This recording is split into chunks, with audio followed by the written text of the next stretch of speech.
Bonsoir à tous, mesdames, bonsoir, monsieur, bonsoir. Deux sorties de Issa Tiroma Bakari, candidat à la prochaine élection présidentielle, président national du Front pour le Salut National du Cameroun, le FSNC, retiennent notre attention ce soir. La première, il appelle l'union sacrée de l'opposition. Il pense clairement, Issa Tiroma Bakari, que sans cette union sacrée, aucune victoire n'est possible face au candidat du Rassemblement démocratique du peuple camerounais.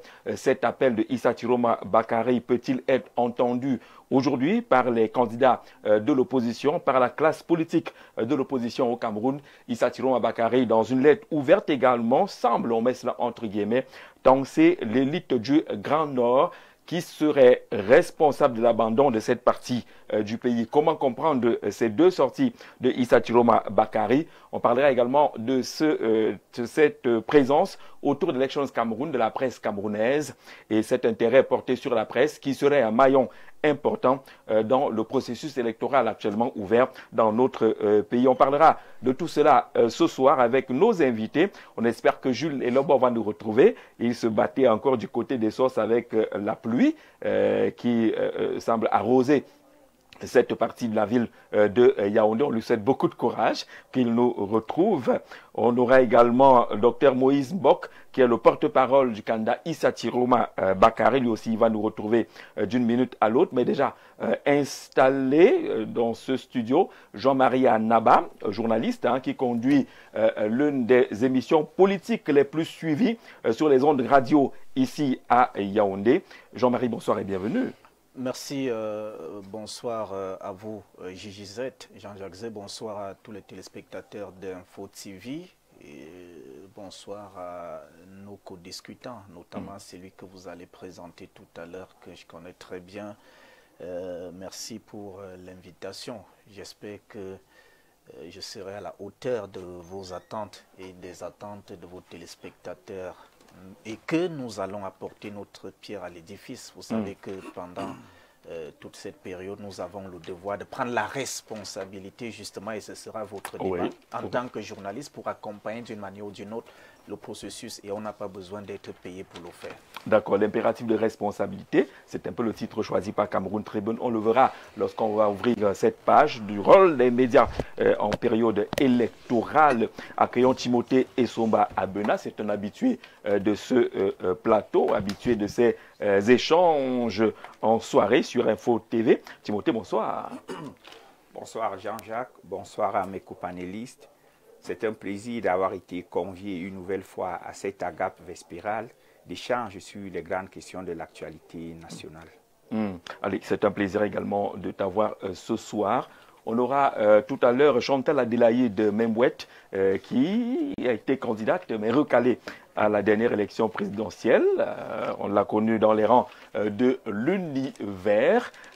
Chantal Adélaïde Membouette, qu'est-elle devenue? Est-ce qu'elle est toujours dans cette formation politique? Nourrit-elle toujours des ambitions présidentielles, même si elle a déjà été recalée? On retrouvera Chantal Adélaïde qui est en train d'être installée. Mais permettez que nous partagions la douleur de cette famille, la communauté Elega, qui a justement la profonde douleur d'annoncer le décès de leur patriarche, Bala Betebe Jean-Marie Dieudonné, décès survenu le 16 août 2025 au centre hospitalier universitaire de Yaoundé, le CHU, des suites de maladies. Le programme des obsèques sera communiqué ultérieurement et le Grand Soir et Info TV présente les condoléances à la communauté Elega, si durement éprouvée par la disparition du patriarche Bala Betebe Jean-Marie Dieudonné. Et nous reviendrons dans nos prochaines éditions sur le programme des obsèques lorsqu'il sera définitivement établi et diffusé. Permettez également qu'on salue une performance, celle de la douane camerounaise dans la région du sud-ouest. Les journaux en parlent ces derniers temps en annonçant que les recettes douanières ont été multipliées par 20 en 5 ans dans le secteur des douanes de la région du Sud-Ouest, on le verra avec la une du quotidien Le Jour, qui est en kiosque et qui évoque justement cette performance douanière. Vous verrez également avec plusieurs autres titres des journaux en kiosque. Caporal Info parle également de ces recettes douanières qui passent de 1,7 milliard à 34,8 milliards de francs CFA en 5 ans. Le journal indique que c'est de l'inédit ce que réalise la douane camerounaise comme exploitant dans cette région pourtant économiquement sinistrée. Aujourd'hui, les recettes douanières ont été multipliées par 20 entre 2020 et 2025 avec un dépassement d'1,750 milliard par la seule période allant de janvier à août 2025. Ça fait 8 mois seulement. Des résultats satisfaisants qui sont la preuve de l'excellente synergie d'action entre l'administration des douanes et ses partenaires et un management plus qu'efficace du chef secteur des douanes Sud-Ouest, Daniel Mongué-Niamsi, qu'on salue d'ailleurs ce soir. Vous verrez également que Challenge Info évoque également le secteur douane Sud-Ouest, un corps sain pour une douane performante, pour dire justement qu'il y a eu des opérations qui visent à maintenir en bonne santé les effectifs et les personnels de ce côté. La preuve que les choses peuvent bien marcher et que dans le Sud-Ouest, on redevient dans une république calme et que les gens peuvent désormais mener leurs activités dans la quiétude, ce qui permet également à la douane de réaliser ses performances dans le Sud-Ouest. Chantal Adélaïde, bonsoir et bienvenue. Bonsoir, monsieur le directeur. Vous avez voulu être candidat à l'élection présidentielle. Tout à fait, monsieur le directeur. Mais on a dit que vous sortez d'où pour arriver là. Et lorsque le président Kouf-Vonda fait sa sortie, tout ce qu'on a retenu, c'est que vous n'êtes qu'une braiseuse de poissons qui voulait gâter le gombo, entre guillemets, de Akeremouna. C'était quoi votre projet? Merci de m'avoir invité sur ce plateau. Même comme, à ce que je sache, je ne suis pas venue pour parler d'univers. Non, pas du tout. Mais on je ne peut pas vous accueillir sans évoquer cet épisode. Je sais. Oui. Et c'est pour ça, partout où je passe, c'est autant de questions qu'on me pose tout le temps. Mais j'aimerais quand même dire une ou deux choses. Oui. Les gens m'ont découvert peut-être, je vais dire au Cameroun, lorsque j'ai déposé ma candidature pour l'élection présidentielle. Mais je vais dire que je milite dans ce parti depuis 2011. Mais comme la plupart des Camerounais en cachette. Parce qu'il y a beaucoup de politiciens qui aujourd'hui sont au Cameroun parce qu'ils ont peur des représailles, ils ne se montrent pas. Je me suis véritablement montrée en 2020 à l'occasion des élections municipales et législatives du 9 février. Où j'étais candidate maire en Ngaoundéré 3e. Et le professeur il était aussi candidat maire, mais également candidat député, entre autres. Donc, ce n'est pas aujourd'hui que je me suis impliquée en politique. D'accord. Maintenant, pourquoi est-ce que j'ai décidé de me présenter? Comme je l'ai dit, on avait un accord avec lui. Il n'a pas respecté cet accord. Il n'a pas consulté la base que nous sommes. Et vous avez vu après ses propos qu'il a tenus, qui tenait peut-être à me dégrader, tout le bureau régional a décidé de démissionner en soutien. Moi, jusqu'à présent, je n'ai pas encore tenu, j'ai encore rien dit, je n'ai pas encore eu de position parce que justement, j'aurais dû même continuer au Conseil constitutionnel.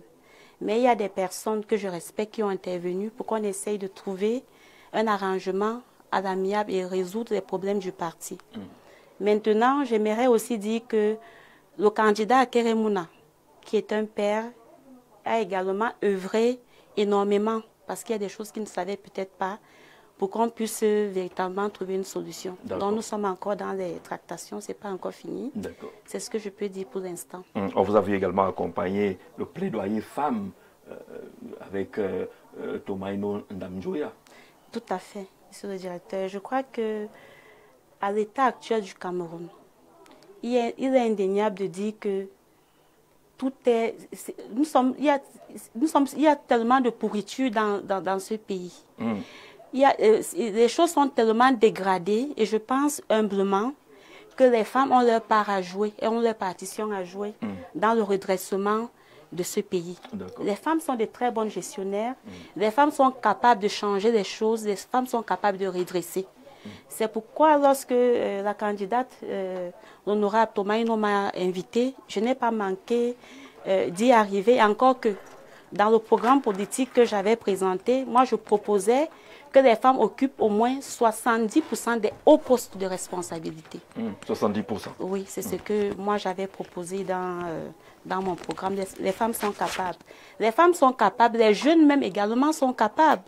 Parce que si moi, la braiseuse de poisson que je suis, a pu réussir à participer aux élections municipales et avoir 2 conseillers. C'est vrai, je n'ai pas travaillé seul, j'ai travaillé avec quelques autres jeunes.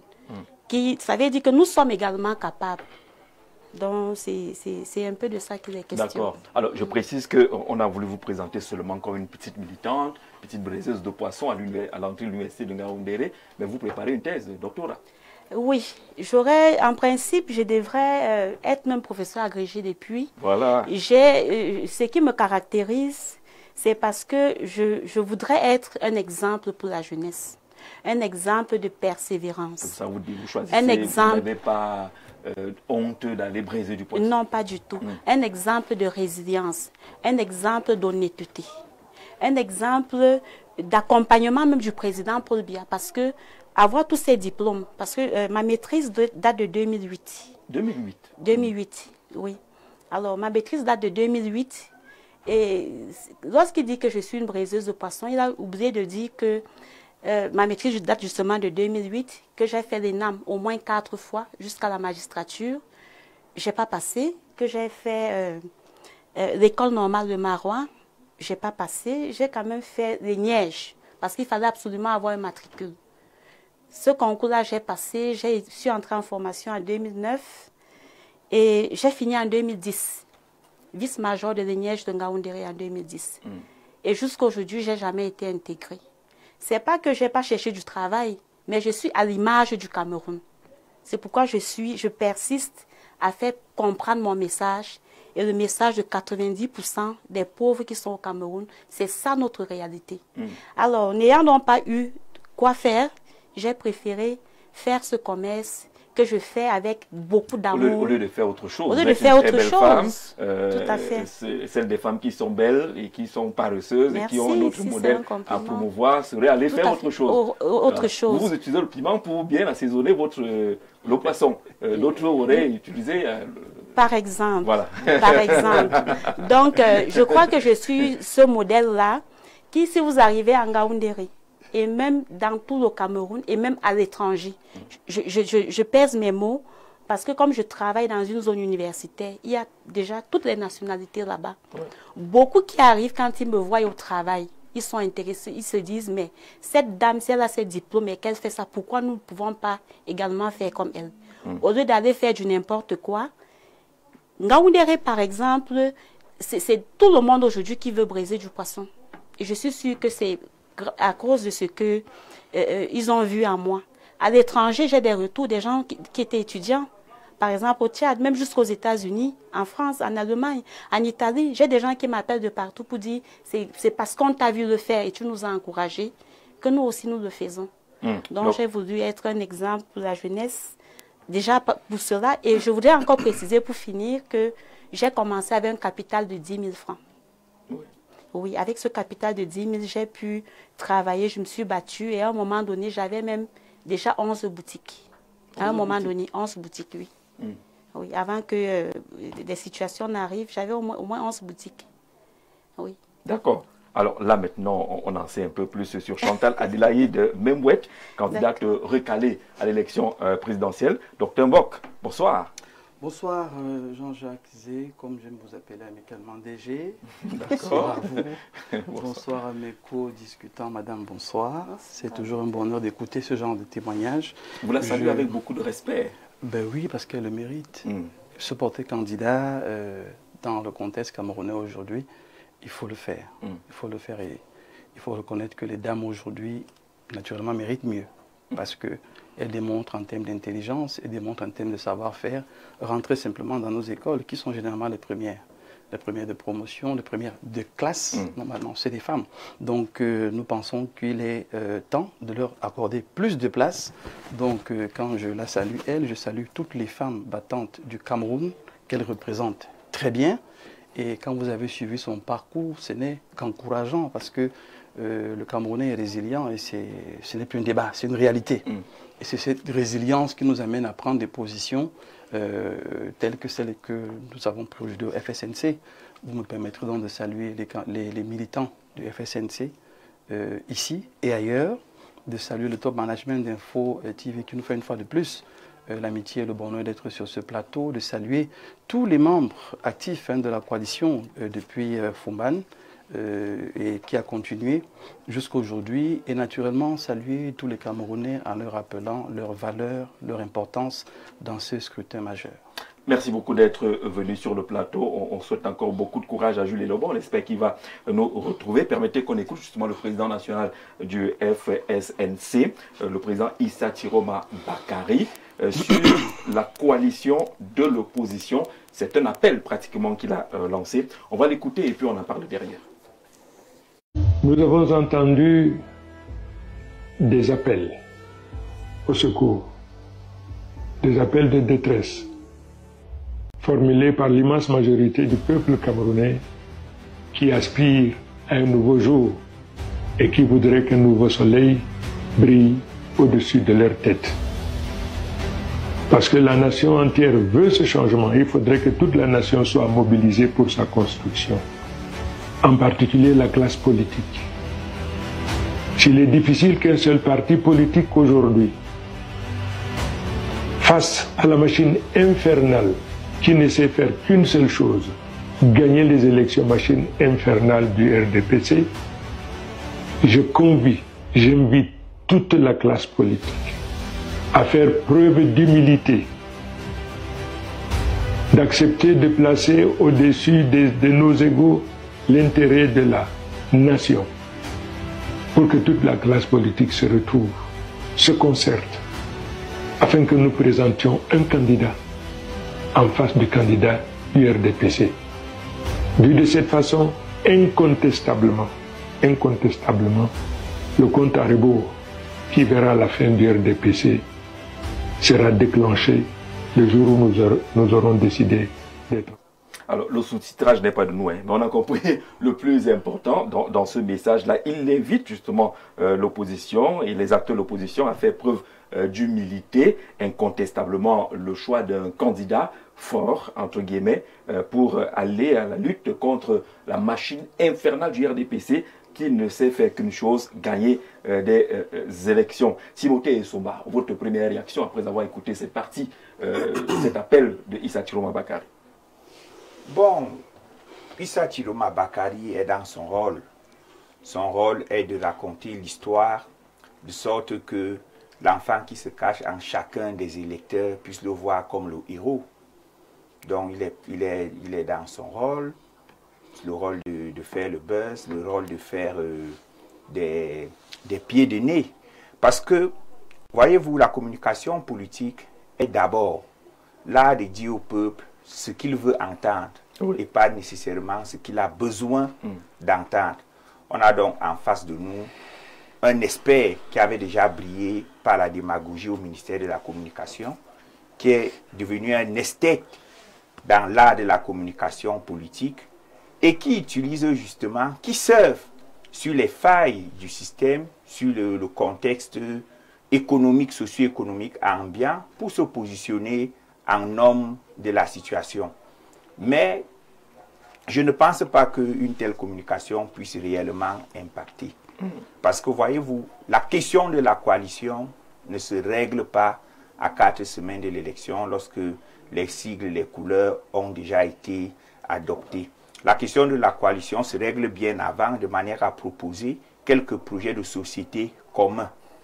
Et cette sortie est en totale contradiction avec sa lettre. Voyez-vous, dans sa lettre, il donne l'impression qu'il dédouane le président Paul Biya de la misère du Grand Nord en tensant directement les élites auxquelles il ne se soustrait pas. Alors, comment quelqu'un qui estime que la misère ambiante dans une grande partie du Cameroun est liée aux élites, non pas aux chefs de l'État, se met après pour dire il appelle à l'union sacrée. Et il ne prêche pas par l'exemple. Pourquoi? L'appel à l'union sacrée, pour moi, s'il était teinté d'une petite once de sincérité, devrait commencer par son retrait. Quand il appelle à l'union sacrée autour de qui? On appelle jouer à l'union sacrée autour de quelque chose. Et puisque là, nous avons 12 candidats, l'appel à l'union sacrée devrait être cristallisé autour d'une figure. Mais là, il dit juste que appel à l'union sacrée. Sans prêcher par l'exemple, il aurait pu dire, moi, Issa Chiroma Bakari, je me retire et je choisis parmi les 11 que nous sommes de faire bloc derrière tel. C'est comme ça qu'on lance la machine de la coalition. Parce que, je vais peut-être sortir par là, lorsque vous regardez la structure du vote au Cameroun, le vote est d'abord extrêmement subjectif. C'est pour ça que les gens ne s'empressent pas d'aller lire les programmes. Il y a des Camerounais qui aiment le faciès de Cabral Libi. Ils ne peuvent en aucun cas quitter Cabral Libi pour aller voter Chiroma. Il y a des Camerounais qui aiment les magnifiques Gandoura de Chiroma. Parce que, en ce sens-là, on n'a rien à dire pour ça. Il a le magnifique Gandoura. Il y a des Camerounais qui adorent ces Gandoura, qui jamais ne vont troquer ces magnifiques Gandoura pour les boubous de Matomba. Et tant qu'on n'a pas intégré ces petits aspects que j'inscris dans la cosmétologie politique, il est difficile de penser une coalition à quelques jours de l'élection présidentielle. Parce qu'il faudrait familiariser les Camerounais, il faudrait les amener à accepter la personne que vous leur présentez. D'accord. Sur cette question, Chantal Adélaïde, celle de la mobilisation de l'opposition, l'appel de Issa Chiroma Bakari arrive-t-il à point nommé? Est-ce que c'est un peu en retard comme le pense Timothée? Par rapport à cet appel du candidat Issa Chiroma, je voudrais, puisqu'on dit vaut mieux tard que jamais, lui tirer déjà un coup de chapeau d'avoir pris cette initiative. Et je rejoins à cela M. Timothée Abena pour dire que son appel est incomplet. Il faut déjà que Issa Chiroma, comme tous les autres candidats, comprennent une chose.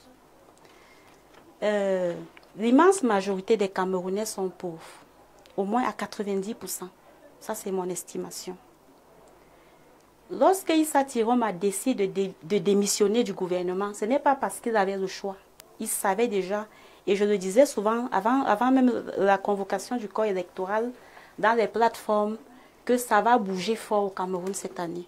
Mais comme même dans les plateformes, les gens ont peur de parler politique, on dit non, on ne parle pas de ça, et on est revenu à ça. Moi, je suis une femme de terrain. Je leur disais, qu'on le veuille ou pas, ça va changer. Si tous ces leaders politiques refusent de comprendre l'appel du bas peuple, ils risquent d'être véritablement surpris à la fin. C'est parce que justement la base avait décidé de ne plus l'accompagner parce qu'on ne veut plus parler du RDPC. Ils veulent le changement. Tout le monde veut le changement. Tout le monde attend le changement.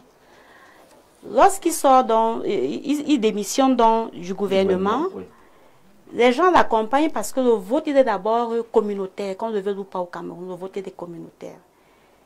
La communauté du Grand Nord en général l'a accompagné ainsi que Belobouba Maïgari. Maintenant, le temps de l'émulsion qu'ils ont eu à ce moment est passé. Maintenant, la place est à la réflexion. Ce n'est pas juste de dire on va changer, mais comment on fait? Ils attendent et les gens réclament la coalition coûte que coûte. Est-ce que Issa Chiroma qui appelle maintenant les gens à coaliser est la personne appropriée pour pouvoir porter la candidature unique de l'opposition? Je ne pense pas, à mon humble avis. Je ne pense pas. Et les populations du Grand Nord ne sont pas dupes. Elles n'ont pas oublié que ce monsieur a travaillé dans le gouvernement pendant au moins 20 ans. Et eux-mêmes n'ont pas vu les retombées de sa présence dans le cercle politique ou dans le gouvernement camerounais. Même chose pour M. Belobouba Maïgari.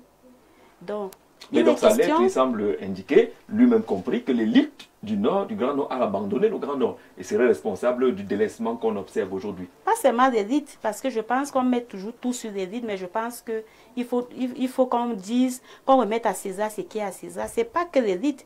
Commençons par dire que c'est d'abord le président Paul Biya et son gouvernement. Ce n'est pas que l'élite, parce que l'élite ne peut pas tout faire tant qu'ils n'ont pas reçu la validation de la présidence de la République. Donc, je pense qu'il ferait bien, vu que déjà à Fumban, ils ont commencé à rechercher une candidature consensuelle. Ils ont continué ici à Yaoundé. C'est cette semaine, donc c'est la semaine passée qu'on m'a introduite dans le cercle technique qui devrait continuer les travaux sur cette candidature consensuelle. Grâce à Mme Tomaïno, c'est elle qui m'a introduit dans ce cercle. Donc les travaux qui se passent là-bas, je ne peux encore rien dire dessus. Mais il y a quand même les travaux qui se passent. Les travaux se passent. Donc le groupe de Fumban n'est pas mort. Le groupe de Fumban n'est pas mort.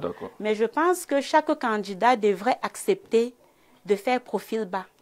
Si chacun va dire, c'est moi... C'est qu'il a lancé, Issa Thieroma Bakary. Ça veut dire que lui-même aurait pu dire, vraiment vu le parcours que j'ai eu, je préfère par exemple, je prends un exemple, hein, c'est pas que je le dis, que nous mettions par exemple Mme Tomaïno comme candidate consensuelle de l'opposition.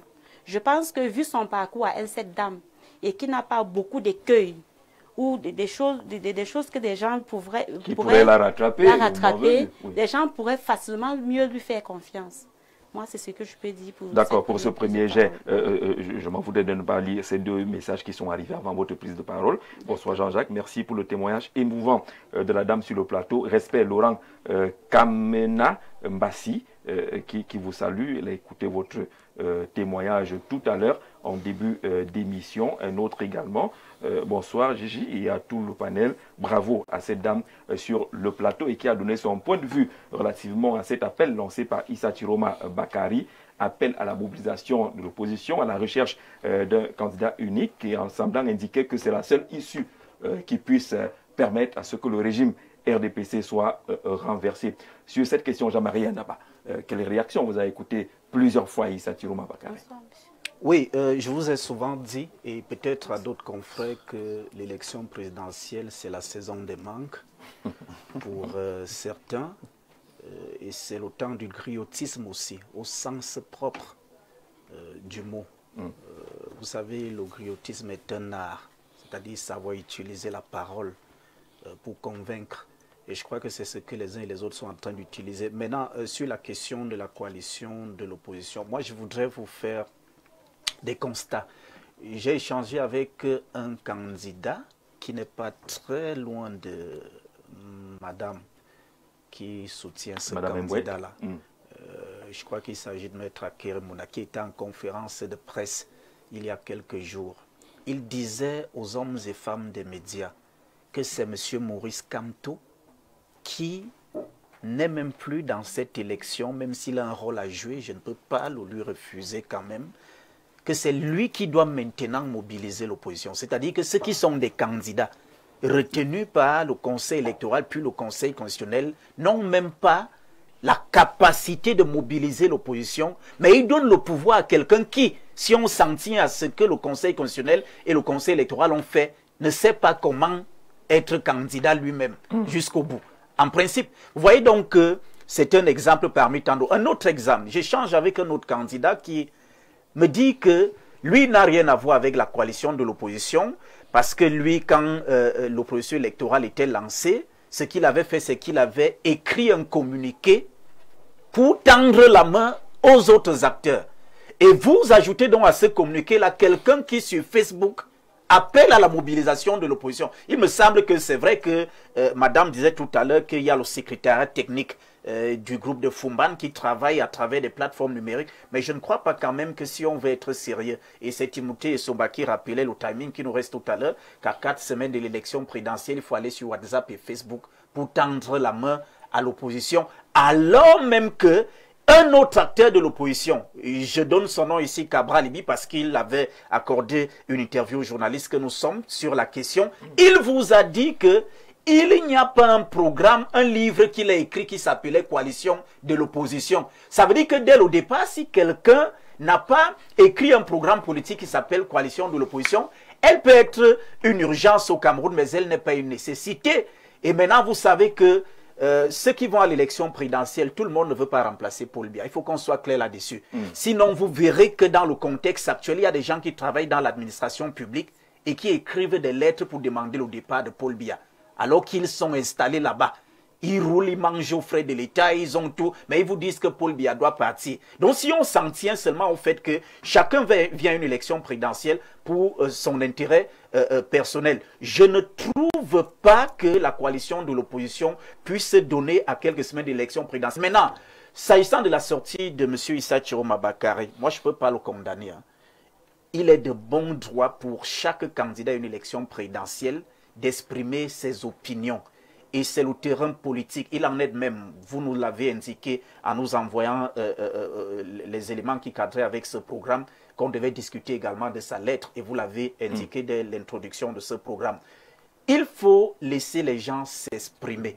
Mais le vrai problème, c'est que si on prend le cas de la lettre de M. Issa Chiroma Bakary, c'est qu'on va se demander qui parle à qui, en principe. Quand vous demandez qui parle à qui, dans l'énonciation, vous allez vous rendre compte que celui qui parle s'adresse à lui-même. À lui-même, pourquoi? Parce qu'il a été au gouvernement. Il s'adresse également à M. Kava-Yégué Djibril, qui est un grand acteur du Rassemblement démocratique du peuple camerounais en tant que responsable régional du RDPC pour l'extrême nord. Il sait effectivement que l'objectif n'est pas simplement de démontrer que M. Biya n'a pas travaillé pendant 43 ans, mais c'est de faire un tacle au Rassemblement démocratique du peuple camerounais pour plaire à ceux qui sont ses potentiels électeurs, pour se dire, M. Issa Chiroma Bakary plaide pour notre cause. Et d'ailleurs, vous avez suivi, Madame vous le dit tout à l'heure, que ce qui a été murmuré, c'était que l'objectif de la candidature de M. Issa Chiroma Bakary ou encore Bilwa Maïgari, c'était de satisfaire les ressortissants du Grand Nord. Or, il me semble que ce que soit la Constitution, que ce soit la loi électorale,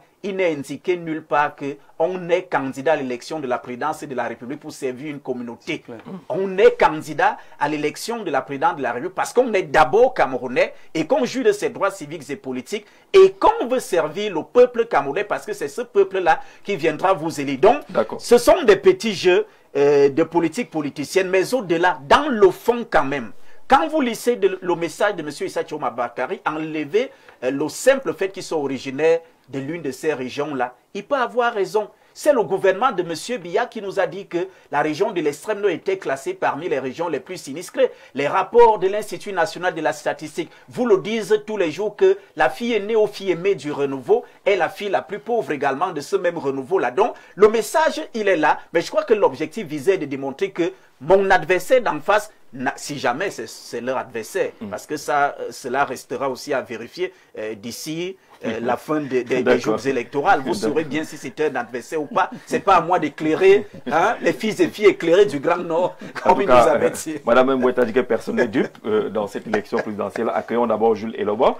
Bonsoir et bienvenue. Bonsoir Jean-Jacques, bonsoir à tous les copanélistes. Je voudrais dire bonsoir à tous ceux qui prennent la peine de nous regarder. C'est un plaisir d'avoir Jules sur ce plateau. On l'a espéré, on l'a eu finalement pour le bonheur de ceux qui nous regardent ce soir. Mais prenons la réaction de Dr Mbok après avoir écouté les uns les autres sur la sortie de Issa Chiroma Bakary, dont vous êtes le porte-parole.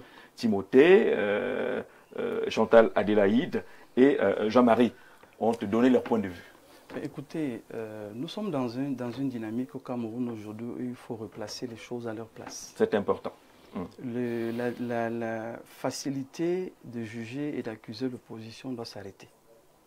Cette envie naturelle d'injurier l'autre, de rabaisser l'autre, de dire qu'il n'est pas suffisamment intelligent pour faire le travail qu'il vous dit qu'il va faire, doit s'arrêter. Je l'ai dit ici sur un des plateaux, les 83 candidats qui sont présentés, dès qu'ils sont entrés à l'ECAM, ils ont cessé d'appartenir à leur région. Et là, je rejoins mon panéliste de gauche. Les 12 qui ont été retenus ont cessé d'appartenir à leur région. Ils appartiennent à tout le Cameroun. Il faudra donc qu'on arrête de voir le président Issa Chiroma Bakary comme le candidat du Grand Nord. C'est le candidat qui s'est porté à cette responsabilité pour tout le Cameroun et tous les Camerounais. C'est ce qu'il faut dire. Ça, c'est la première chose. Quelqu'un a dit ici que nous sommes un jeune État, l'État est encore en train de se construire, donc il faut nous comprendre. J'ai aussi envie de dire que l'opposition est jeune. Et elle aussi en train de se construire. Si vous tolérez donc l'État dans tous ses manquements, soyez aussi indulgents envers l'opposition, accordez le bénéfice du doute. Et quand les hommes de médias viennent sur les plateaux, évitez d'être tranchés, sévères envers l'opposition. J'entends certains dire rien de bon nous sortira de là. Mais c'est un processus, c'est graduel. Tout sortira bien quand vous-même communiquez de manière responsable. Parce qu'il me semble qu'au travail de journaliste, c'est aussi éduquer les populations. Mais c'est aussi analyser. C'est analyser et éduquer. Prendre en compte un calendrier et se dire que, connaissant le contexte, connaissant l'élection qui est annoncée, on commence à émettre les doutes sur le timing. Ça, c'est la première chose que je voulais dire. Je n'ai pas vu deux candidats aller en meeting de pré-campagne quelque part ces derniers temps. Chacun est sur le terrain seul aussi, pour ajouter. Oui, alors, dans la docteur. continuité, on a eu la première réunion de Fumban, qui consistait en fait à amener chacun dans sa différence à se présenter. Il n'a jamais été question de fusion-absorption.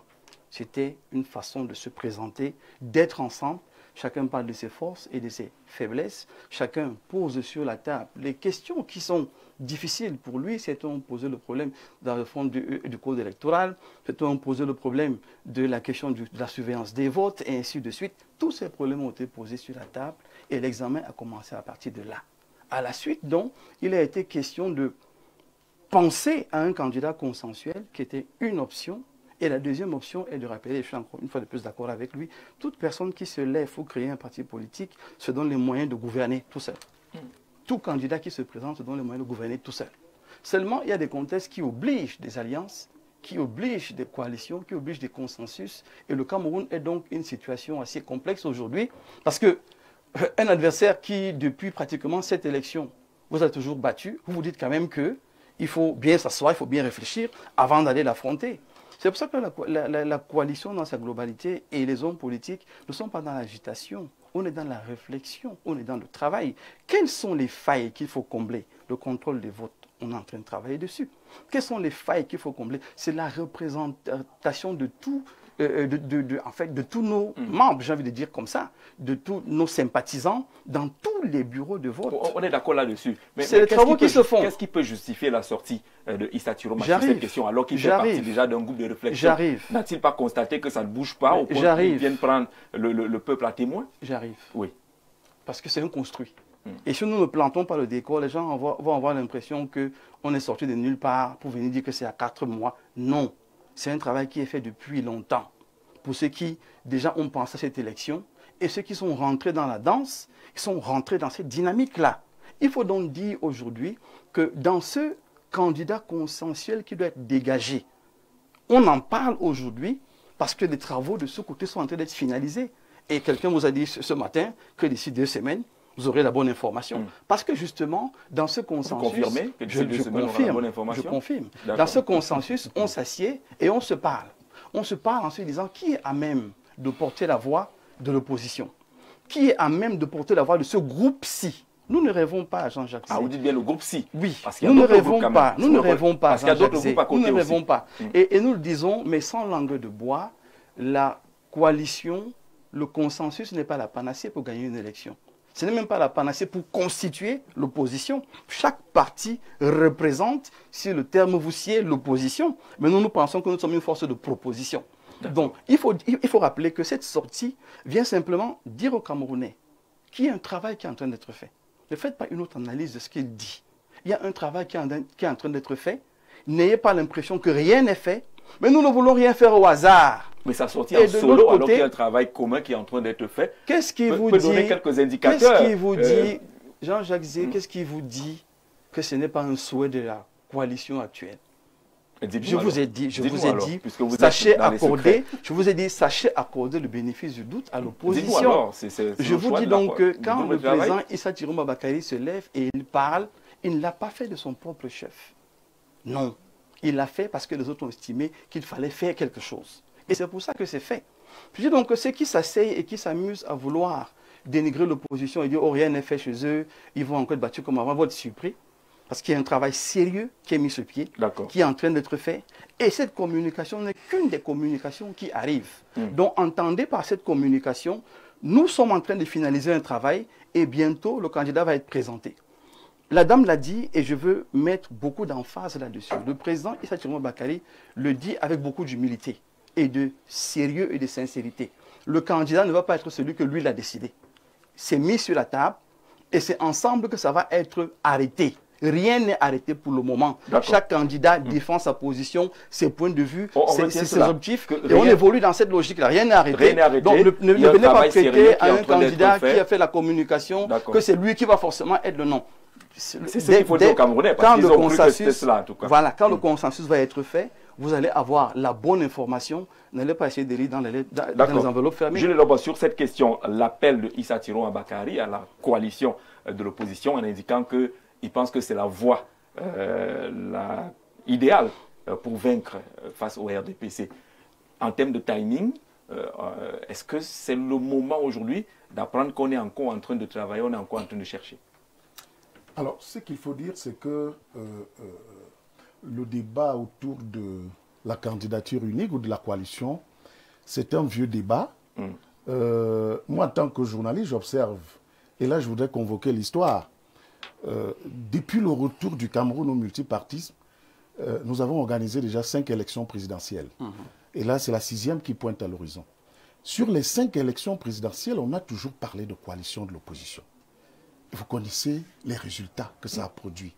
Je voudrais prendre par exemple en 2004, lorsque les formations politiques, les candidats se mettent ensemble, font le tour du Cameroun pour faire comprendre aux Camerounais qu'ils ont décidé de se mettre ensemble pour aller à l'élection présidentielle affronter le candidat du RDPC. Mais à la dernière minute, vous savez ce qui s'est passé? Ni John Frondi a claqué la porte. Malgré le fait qu'ils se soient accordés, qu'ils se soient entendus sur un certain nombre de détails. Et ce jour-là, j'ai eu la chance de couvrir cette élection-là. Issa Tiroma Bakary faisait partie de ces acteurs qui sont allés supplier Nidjol Frondi pour qu'il revienne à la maison. Mais il a refusé. Ça, c'est en 2004. 2011, on a revu la même chose. C'est le même scénario. C'est-à-dire que les acteurs se sont mis ensemble. Ils ont fait croire aux Camerounais qu'ils vont à l'élection présidentielle en rang serré. Ça n'a pas été le cas. 2018, vous connaissez la suite. Donc, je suis de ceux qui pensent que c'est un vieux débat qui ne produit rien. Et là, je rejoins un peu Jean-Marie Annaba tout à l'heure, qui parlait de la sortie d'un candidat à cette élection présidentielle cette semaine, Akéry Mouna. La question lui a été posée. Vous savez ce qu'Akéry Mouna dit? Il dit qu'ils ont commencé cette affaire à Fumban. Et depuis qu'ils sont revenus de Fumban, les attitudes ont changé. Il ne comprend plus rien. C'est ce qu'il a dit, je reprends ses mots. Il a dit qu'il ne comprend plus rien. Les attitudes des uns et des autres ont changé. Et qu'il ne comprend. Donc, vous voyez, donc, on est dans une affaire où des gens font semblant de se mettre ensemble. En réalité, ils ont leur agenda. Et justement, c'est le lecteur, ou alors le Camerounais, qui regarde, qui observe, qui pense qu'il y a quelque chose qui peut être construit, que ce n'est pas vrai. Ce n'est pas vrai. Il faut que les acteurs politiques disent la vérité aux Camerounais, notamment ceux de l'opposition, candidats à cette élection présidentielle. Une coalition n'est pas possible. Pas possible avec les acteurs actuels. Parce que chacun veut être le porte-étendard de l'opposition. Personne ne veut s'allier derrière l'autre. Pourtant, tous parlent quand même de coalition.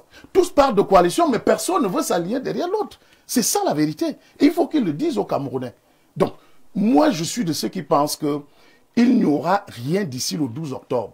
Tous ces candidats iront... 2 semaines là. Tous ces candidats iront déclencher. Si vous permettez, à la suite de Jules, en quelques secondes pour je voudrais qu'on ne soit pas péremptoire dans ce qu'on déclare. D'accord. Tous ne sont pas dans cette coalition. Et je l'ai dit. Je n'ai pas caché. Tous ne sont pas dans la coalition.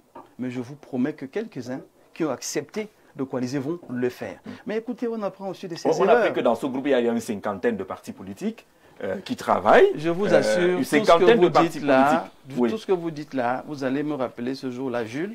Vous allez me rappeler ce jour-là pour me donner mon jus, ainsi que Timothée. Parce que vous devez savoir que dans le construit d'une nation, on ne va pas forcément attendre que tout le monde mette la même dynamique. Et vous l'avez dit, Issa Tiroma Bakary, depuis longtemps, est celui qui tend la main, est celui qui est toujours en train de faire la médiation, celui qui est toujours en train de négocier.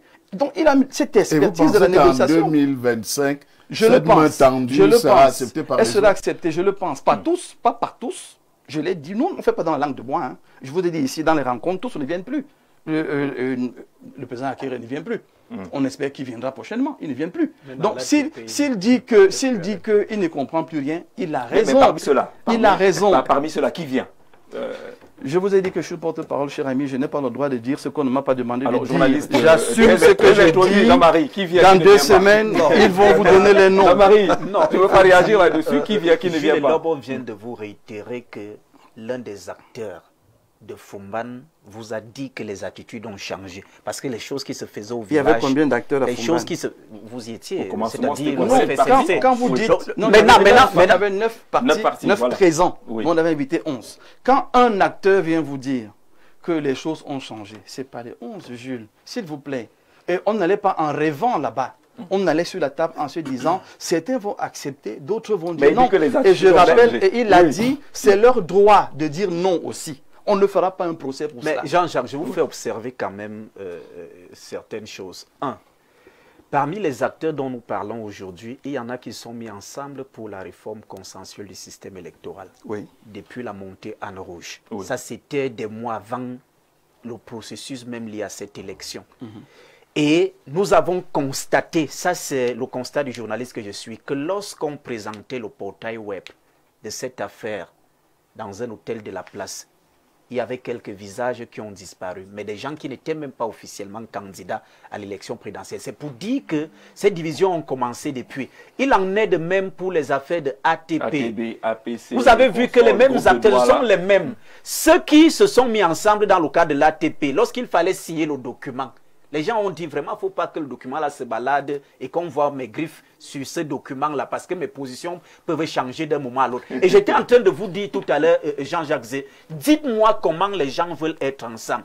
La moindre des choses pour convaincre l'électorat, c'est-à-dire les Camerounais, c'est d'organiser même des semblants de meetings de pré-campagne ensemble. Oui. Vous décidez que nous allons à l'ouest parce que l'ouest n'est pas mon fief, l'escrime n'est pas mon fief. Nous sommes là pour le Cameroun et pour changer l'avenir des Camerounais. Vous allez organiser un meeting ensemble. C'est peut-être l'un des indicateurs souhaités par les Camerounais qui veulent voir quelques signes. Mais on le note. Vous travaillez dans le noir, ça se passe dans le noir, on n'en sait rien. Timothée a parlé tout à l'heure d'un visage parce que les Camerounais, l'électeur veut s'habituer à un visage. Il ne faut pas le chacun gaspille son argent. Oui, d'abord, je voudrais dire que la tonalité péremptoire que j'emploie repose sur un socle de certitude scientifique quasi incontestable. Vous ne pouvez pas avoir une coalition alors que après l'élection présidentielle, ce sont les élections locales. C'est impossible qu'ils coalisent. Et le danger, c'est cette sublimation fallacieuse de cette coalition impossible. Parce que le peuple camerounais a commencé à y croire. Et quand il va se rendre compte que vous lui mentez, il va vous regarder comment. Vous allez coaliser alors que vous serez concurrents sur le terrain lors des élections locales. Ça ne peut pas fonctionner. Et c'est là où il faut comprendre toute l'ingénierie du système d'en face. Le fait qu'on organise les élections locales après la présidentielle, on a pensé à tout ça. J'ai l'habitude de dire sur ce plateau que ce parti dont je ne vais pas prononcer le nom aujourd'hui pour qu'on ne dise plus que je suis membre. Lorsqu'on veut le changement, on gère d'abord la présidentielle. C'est incroyable. On verra les locales après. Voici ce qui veut dans l'optique du changement à tout prix. Voici ceux qui veulent le changement. Ceux qui veulent le changement sont allés se faire établir les CNI. Ceux qui veulent le changement se sont fait inscrire sur les listes électorales. Ceux qui veulent le changement ont payé les cartes du parti. Oui. Mais là, on observe que le parti qui a le plus de militants, c'est le parti qui propose une continuité. Alors que les partis qui disent qu'ils veulent le changement sont des partis qui sont incapables, je mets au défi un seul des 11 candidats, de nous donner le nombre de militants qu'ils regorgent en son sein. Ils n'ont pas. Ils ne peuvent pas vous dire. Alors que le parti... Mais l'élection, ce n'est pas une affaire seulement de militants. Ils font des meetings, ils passent sur les plateaux pour convaincre les indécis. Généralement, c'est les indécis qui visent, les non-militants. Le militant est déjà acquis. On a 8 millions de Camerounais qui se sont inscrits. S'inscrire veut dire qu'on est prêt à aller voter. Oui. Et on a quelques partis parmi les 12 candidats. Il y a à peine 3 ou 4, si j'ajoute le SIF, qui ont brillé sur le terrain en inscrivant les gens sur les listes électorales. Le fait que je vous inscrive ne présuppose pas que vous allez voter pour moi. C'est pas sûr. Mais il y a une reconnaissance à l'intérieur qui commence à faire que face au balbutiement d'en face, je vais dire, autant voter pour celui qui m'a inscrit sur les listes électorales. Alors, on vous répond que ne soyez pas péremptoire sur la question, que tout est possible, même la veille des élections. Il ne faudra pas être péremptoire sur la question. Et moi, je reste péremptoire. Il faut rappeler, et vous l'avez dit, Timothée Somba, au cas où il y a une coalition, vous avez dit s'il n'y a pas, on va nous regarder comment? Au cas où il y a coalition, moi je vais vous regarder comment? Il n'y en aura pas. Mais attendez, Joshua aussi est Cameroun. moi je vais vous regarder comment? Non, il y les en aura Camerounais pas. vont vous regarder comment? Moi je dis la vérité aux Camerounais, il n'y en aura pas. Soyons sérieux. La coalition, je l'ai dit, Jules, la coalition n'est pas la fusion-absorption. C'est pour ça que quand il parle des élections locales, je suis un peu dépassé. Ce n'est pas le cadre. Bon, on est dans la présidentielle. Alors, pour dire à Timothée qu'il y avait l'alliance RDPC-UNDP qui jouait pendant la présidentielle, et une fois la présidentielle passée... Ils allaient aux élections. Il ne faut pas venir... Ne venez pas donner l'impression aux Camerounais que les deux sont absolument liés et l'un va combattre l'autre. Ce n'est pas vrai. Et puis, de l'autre côté... Oui, je dis donc, donnez les analyses, mais ne soyez pas péremptoires. Donnez les analyses, ne soyez pas péremptoires. De l'autre côté... Jean-Jacques Zé, la coalition c'est 2, 3, 4, 5. On a 11 candidats. Si 2 coalisent, c'est déjà ça. Il ne faut pas donner l'impression que la coalition c'est... Oh là là. Comme Sénègue le disait, l'union de 2 faibles ne crée pas la force. D'accord. Ne convoquez pas Sénègue ici. Ils sont 11 candidats. Ils sont 11. Moi j'ai envie de vous demander, Timothée, Emmanuel Macron, quand il devient président, il avait quelle force territoriale? Il avait un lobby puissant. Oh là là. Mais vous pensez qu'on n'a pas de lobby puissant? S'il vous plaît. Vous pensez qu'on n'a pas de lobby puissant? Moi je souhaite, vous savez, il ne faudrait pas venir sur les plateaux et jouer les messagers à gage. Essayer de détruire les efforts qui sont faits, essayer de briser les espoirs des Camerounais. Vous savez, il y a 8 millions de Camerounais qui souffrent. Attention au deuxième thème qui arrive. Merci. Il faut qu'il sache, il faut que Timothée Somba sache bien que les 8 millions inscrits vivent les mêmes misères que nous connaissons au quotidien au Cameroun. C'est les mêmes. Et vous avez suivi un prélat qui allait jusqu'à dire qu'il est mieux. Je ne continue pas, on se comprend. Mais c'est ça le mindset du Camerounais. On est fatigué du statu quo parce que sachant qu'on mérite mieux. Ne venez pas donner l'impression ici qu'il est uniquement question des partis politiques. L'élection présidentielle, alors vous êtes d'accord avec ce message, Dr Mbok? Bonsoir Jean-Jacques. Les Camerounais doivent savoir que la coalition n'est pas seulement une affaire des leaders de l'opposition, elle est aussi une affaire du peuple. C'est d'abord le peuple. On peut décider de sa propre coalition. Merci. Léon Bikoué, depuis soi, qui envoie ce message. Et je termine en disant simplement que les différentes souffrances, les misères, les galères par lesquelles les Camerounais passent, au lieu que les gens du RDPC viennent répondre pour dire comment on va améliorer la vie des Camerounais, on vient essayer d'écraser l'opposition, de la ridiculiser, de l'humilier. Mais qui vote? Qui vote? C'est eux qui nous suivent et qui nous écoutent, qui se sentent blessés, frustrés, choqués par des conclusions difficiles, par une sorte d'insulte de leur intelligence. Parce que je rappelle quand même qu'avant que la coalition ne siège, on écoute ces populations-là, on échange avec elles. Et ce sont leurs idées. C'est un meeting, vous les avez écoutés où? Qu'est-ce que vous en savez? Qu'est-ce qu'on a fait à Garoua? Qu'est-ce qu'on a fait à Garoua? D'accord. Qu'est-ce qu'on fait à la résidence en permanence? On va continuer. Ne pas parce que vous ne savez pas. Oui, Chantal Adélaïde, oui.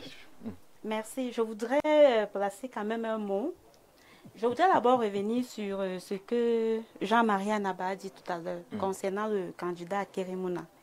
Il dit que le candidat a demandé que Maurice Kamto doit venir, c'est ça? Organiser la main. Oui, tout à fait. Mais c'était pas tout à fait ça. Parce que moi, j'ai été invitée à cette conférence de presse de lancement de cette campagne. J'étais là. Merci. Justement parce que nous sommes dans une mouvance. Il ne faut pas ne sois pas pressé. Vous allez dire autre chose que ce qu'il a dit. Qu'est-ce qu'il a dit? Déjà, oui, c'est pas tout à fait ça. Il a dit c'est pas tout à fait ça. Déjà, il a dit la conférence de Fumban, c'est lui qui initie cette conférence. Mais parce que Mme Tomaino est la seule dame parmi les candidats, il a dit confions cette tâche à cette dame de mener ces débats. Bien. Maintenant, quand il vient à Maurice Kamto, je pense que c'était sous la question d'un journaliste, si je ne me trompe pas, d'un journaliste qui a... C'était une conférence de presse. Oui, qui a posé la question. Et il a dit c'est important parce que, en dehors, qu'on le veuille ou pas, les gens vont chercher à détourner les avis des uns et des autres, mais on ne peut pas refuser le fait que le professeur Maurice Kamto est un acteur majeur, même si sa candidature n'a pas été retenue, est un acteur majeur dans l'élection à venir, qu'on le veuille ou pas. Oui. Le RDPC n'a pas encore montré ses griffes parce que je pense au professeur Maurice Kamto. Répondu à Jean-Marie Anaba. Oui, il a dit que le professeur Maurice Kamto... Mouna, il serait bien que Maurice Kamto mobilise l'opposition. Également, pour qu'il puisse... Et avant de l'autre dire, si vous permettez, avant de l'autre dire, qu'il joue également son rôle. Maître Akere Mouna a dit ceci. Il dit qu'il sait que ce qu'il va dire là peut être mal interprété ou pourrait gêner les autres. Mais il se permet de le dire parce qu'il a mesuré la gravité, entre guillemets, de ce qu'il était en train de vouloir dire aux Camerounais, aux autres acteurs politiques, que Monsieur Maurice Kamto, bien que n'étant pas candidat à l'élection présidentielle, a cette capacité-là de mobiliser les autres acteurs, même les autres candidats. Et c'était ça l'inquiétude des journalistes que nous sommes, que comment quelqu'un qui n'est pas acteur direct de l'élection présidentielle, c'est à lui que vous demandez de vous rassembler. Il n'est pas un acteur direct parce qu'il a été écarté de la présidentielle. Oui. N'empêche qu'il a un impact qui va jouer dans cette présidentielle. Et qui peut mobiliser l'opposition. Vous n'êtes pas d'accord avec cet aspect-là? Qu'on le veut ou pas, le 25, lorsqu'il donnera sa consigne de vote, je pense que les gens, actuellement, les gens sont dans les tractations. La date, le 25, il donnera la consigne de vote. Oui, le 25, je crois que c'est ce qu'ils ont dit. Le 25 septembre, qu'il donnera les consignes de vote. La campagne électorale commence le 27. Le 27. Je pense que c'est 2 jours avant qu'il fera cela. Vous allez voir que, parce que actuellement, au nord, c'est Issa Tiroma, c'est Bello Bouba Maïgari, c'est bien beau. Mais on ne va pas perdre de vue que pour gagner une élection, il faut le maillage territorial. Est-ce que Issa Tiroma peut représenter, je vais dire quoi, avoir des scrutateurs sérieux sur toute l'étendue du territoire national? Je ne pense pas. Le seul parti qu'il a, c'est le RDPC. Qu'on le veut ou pas, on est obligé. Le MRC, pas tout à fait. Le MRC aussi, je vous le dis. Parce qu'on a les documents, on a les statistiques. D'accord. N'étant pas parti, vous comprenez que je suis d'accord avec vous que qu'on le veut ou pas, les partis doivent s'associer parce que pour le bonheur du peuple qui le réclame, pour le bonheur du peuple, les partis peuvent ou doivent s'associer. Doivent absolument. Ça paraît un impératif. Oui, ça devient un impératif. Ça, c'est le message. Mais le timing, la question est celle du timing et des habitudes, de l'histoire, qui nous a montré qu'à chaque élection, il y a toujours ce remue-ménage autour de coalition et à la dernière minute, ça prend de l'eau. Jean-Jacques, je pense que même à la veille du vote, à la veille du vote, la consigne de vote, s'ils décident de se mettre ensemble derrière un candidat, les gens vont respecter. Je pense que tout peut être... Ce sera Maître Akere Mouna n'avait pas obtenu 0,00%. La première chose, on était en 2018, Jean-Jacques Zé, de 2025, les choses se sont passées. Sauf que tous les candidats sont sur le terrain, appellent à voter. De 2018, et les vagues oranges, les vagues vertes, les vagues jaunes. De 2018 à 2025, beaucoup de choses ont été faites. Deuxièmement, Maître Akere Mouna n'a pas appelé Maurice Kamto à organiser l'opposition. Parce que dans la logique de la coalition, il n'y a pas un qui est le chef de l'autre. C'est des énergies qui se mettent ensemble. Il faut le dire. On n'est pas ici. Il faut toujours quand même non, mais c'est ça qui est intéressant avec la nouvelle opposition que vous ne voulez pas comprendre. Oui. C'est que pour qu'on mette une locomotive en place, pour qu'on mette une locomotive, c'est un consensus, c'est une entente. Et c'est une décision globale. Parce que ce qui n'a pas marché avant, on l'a mis sur la table et on en a parlé. C'est le syndrome du Messie. Il y a quelque chose qui se dessine. Le syndrome, mais clairement, sachez donc que dans la dynamique, quand Jules a convoqué les 6 premières élections, c'est une bonne chose. Parce qu'il faut intégrer que tout change, tout évolue, tout bouge. L'opposition aussi. est en train de grandir dans sa façon de procéder et de s'organiser. Et je dis, j'insiste, nous ne sommes pas obligés de venir vous livrer notre cuisine interne. Parce que nous savons qui nous avons en face. Et sachant que beaucoup ont cette fâcheuse habitude de, quand vous leur présentez votre état actuel, ils en rient. Parce que pour eux, ils sont restés dans le souvenir. Je vous dis donc que même la veille des élections... Il y en a dans les villages qui ne savaient même pas qu'Akeri Moula n'est plus candidat. Je vous rappelle simplement que oui. On va annoncer bien avant que les élections ne soient lancées, qui est le candidat consensuel. Et les sorties, pour répondre à sa préoccupation, vont se faire ensemble. Pour que les Camerounais comprennent bien que nous nous mettons ensemble pour résoudre le problème. Donc ici, moi je ne suis pas là pour essayer de démontrer que mon candidat est le meilleur. L'opposition travaille. On dit qu'il se porte candidat suite à la pression de la base. Chez Issa Chiroma, le fait qu'il n'y ait pas eu de congrès, le fait qu'il n'y ait pas eu de concertation fait qu'on ne peut pas mesurer la pression de la base. Mais chez Bello, j'ai couvert ce congrès, j'ai vu la salle était quasiment divisée entre les pro-alliance avec continuité de l'alliance et les pro-candidature de Bello. Imaginez donc que à l'issue d'un congrès, Bello a été plébiscité candidat. J'ai vu la ferveur dans la salle. Et que 2 jours avant l'élection, le même Bello qui dit s'être présenté suite à la pression de la base vient dire à cette base que j'ai mûrement réfléchi. Pour le changement. J'ai mûrement réfléchi. Qu'est-ce qui prouve à la base que le choix de Bello va porter le changement? C'est ça le problème. Parce que la présidentielle, c'est qu'on suit un individu sur la base des affinités, soit électives, soit des attentes, vu son portrait moral. Est-ce que, imaginez ce instant que Bello est un exemple. C'est pas un problème d'exemple. Il a des militants, il a des gens qui le suivent, il a des Camerounais qui l'aiment. Est-ce que lui seul peut gagner l'élection contre le RDPC? C'est pas possible. Si vous ne pouvez pas gagner l'élection, il n'a pas le maillage. Si vous ne pouvez donc pas le faire, c'est pour ça que j'ai pas, dans ma première prise de parole, j'ai pas de l'impuissance apprise. Voici ce que les partis d'opposition, à leur corps défendant, disent au peuple. C'est que sans coalition, on ne peut pas gagner. Et c'est la raison pour laquelle Cabral qui est ambitieux, c'est une réalité camerounaise. Et c'est pour ça que Cabral qui est c'est une réalité camerounaise. S'il vous plaît, madame, lorsque vous parlez, personne ne vous coupe. Cabral qui est ambitieux et Joshua aussi, vous disent clairement que votre affaire de coalition là n'est pas un programme de campagne. J'ai ma couleur orange. Avec mon travail de terrain, j'ai inscrit les gens sur la liste électorale. Je mobilise. Je vais battre le RDPC seul. C'est ce que Cabral dit. Et à un moment donné, quand on veut les voir, pour moi, c'est ce qu'il faut dire au peuple. Pour vous, pour vous, parce que ça n'aboutisse pas. C'est ce qu'il faut dire. Alors, le terrain dit que c'est pas la bonne option. C'est pas la bonne option. C'est pas la bonne option. Oui. Il faut absolument, parce que la réalité, c'est que l'élection se gagne déjà dans les bureaux de vote. Si dans les bureaux de vote, il n'y a pas... Dans les 33 000. Dans les 33 000 bureaux de vote, justement. Si dans ces 33 000 bureaux de vote, il n'y a pas... Il n'y a pas de scrutateurs ou de représentants de partis sérieux. Ce n'est pas juste d'avoir des représentants. Des représentants sérieux, capables de défendre. C'est bien de souligner sérieux. Sérieux, oui, je souligne parce que justement, parce que je sais de quoi je parle. Parce qu'il suffit d'un rien pour que le représentant que j'ai envoyé, par exemple, pour mon parti, devienne plutôt le représentant du parti d'en face. Mais il faut les entretenir.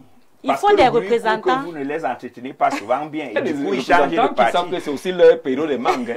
Ils vont également là-bas pour essayer d'avoir la mangue la plus juteuse. Non, je crois qu'aujourd'hui, les préoccupations des Camerounais ne se limitent pas au ventre.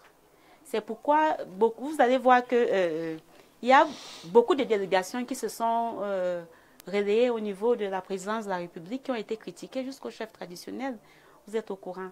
Donc, aujourd'hui, les Camerounais sont décidés à avoir le changement au pays. Les gens sont prêts à se sacrifier. On doit se sacrifier pour le changement. Pour le changement. Mais ce changement qui soit porté par quelqu'un de crédible. De crédible. Et c'est ce qu'ils attendent. Ceux du RDPC ne sont pas Camerounais. Non, le RDPC, vous savez, on n'en veut plus. Le RDPC, on n'en veut plus. Je pense qu'ils ont suffisamment fait. Il est temps qu'ils aillent aussi se reposer. Mais ça, c'est l'anathémisme. Non, mais c'est vrai.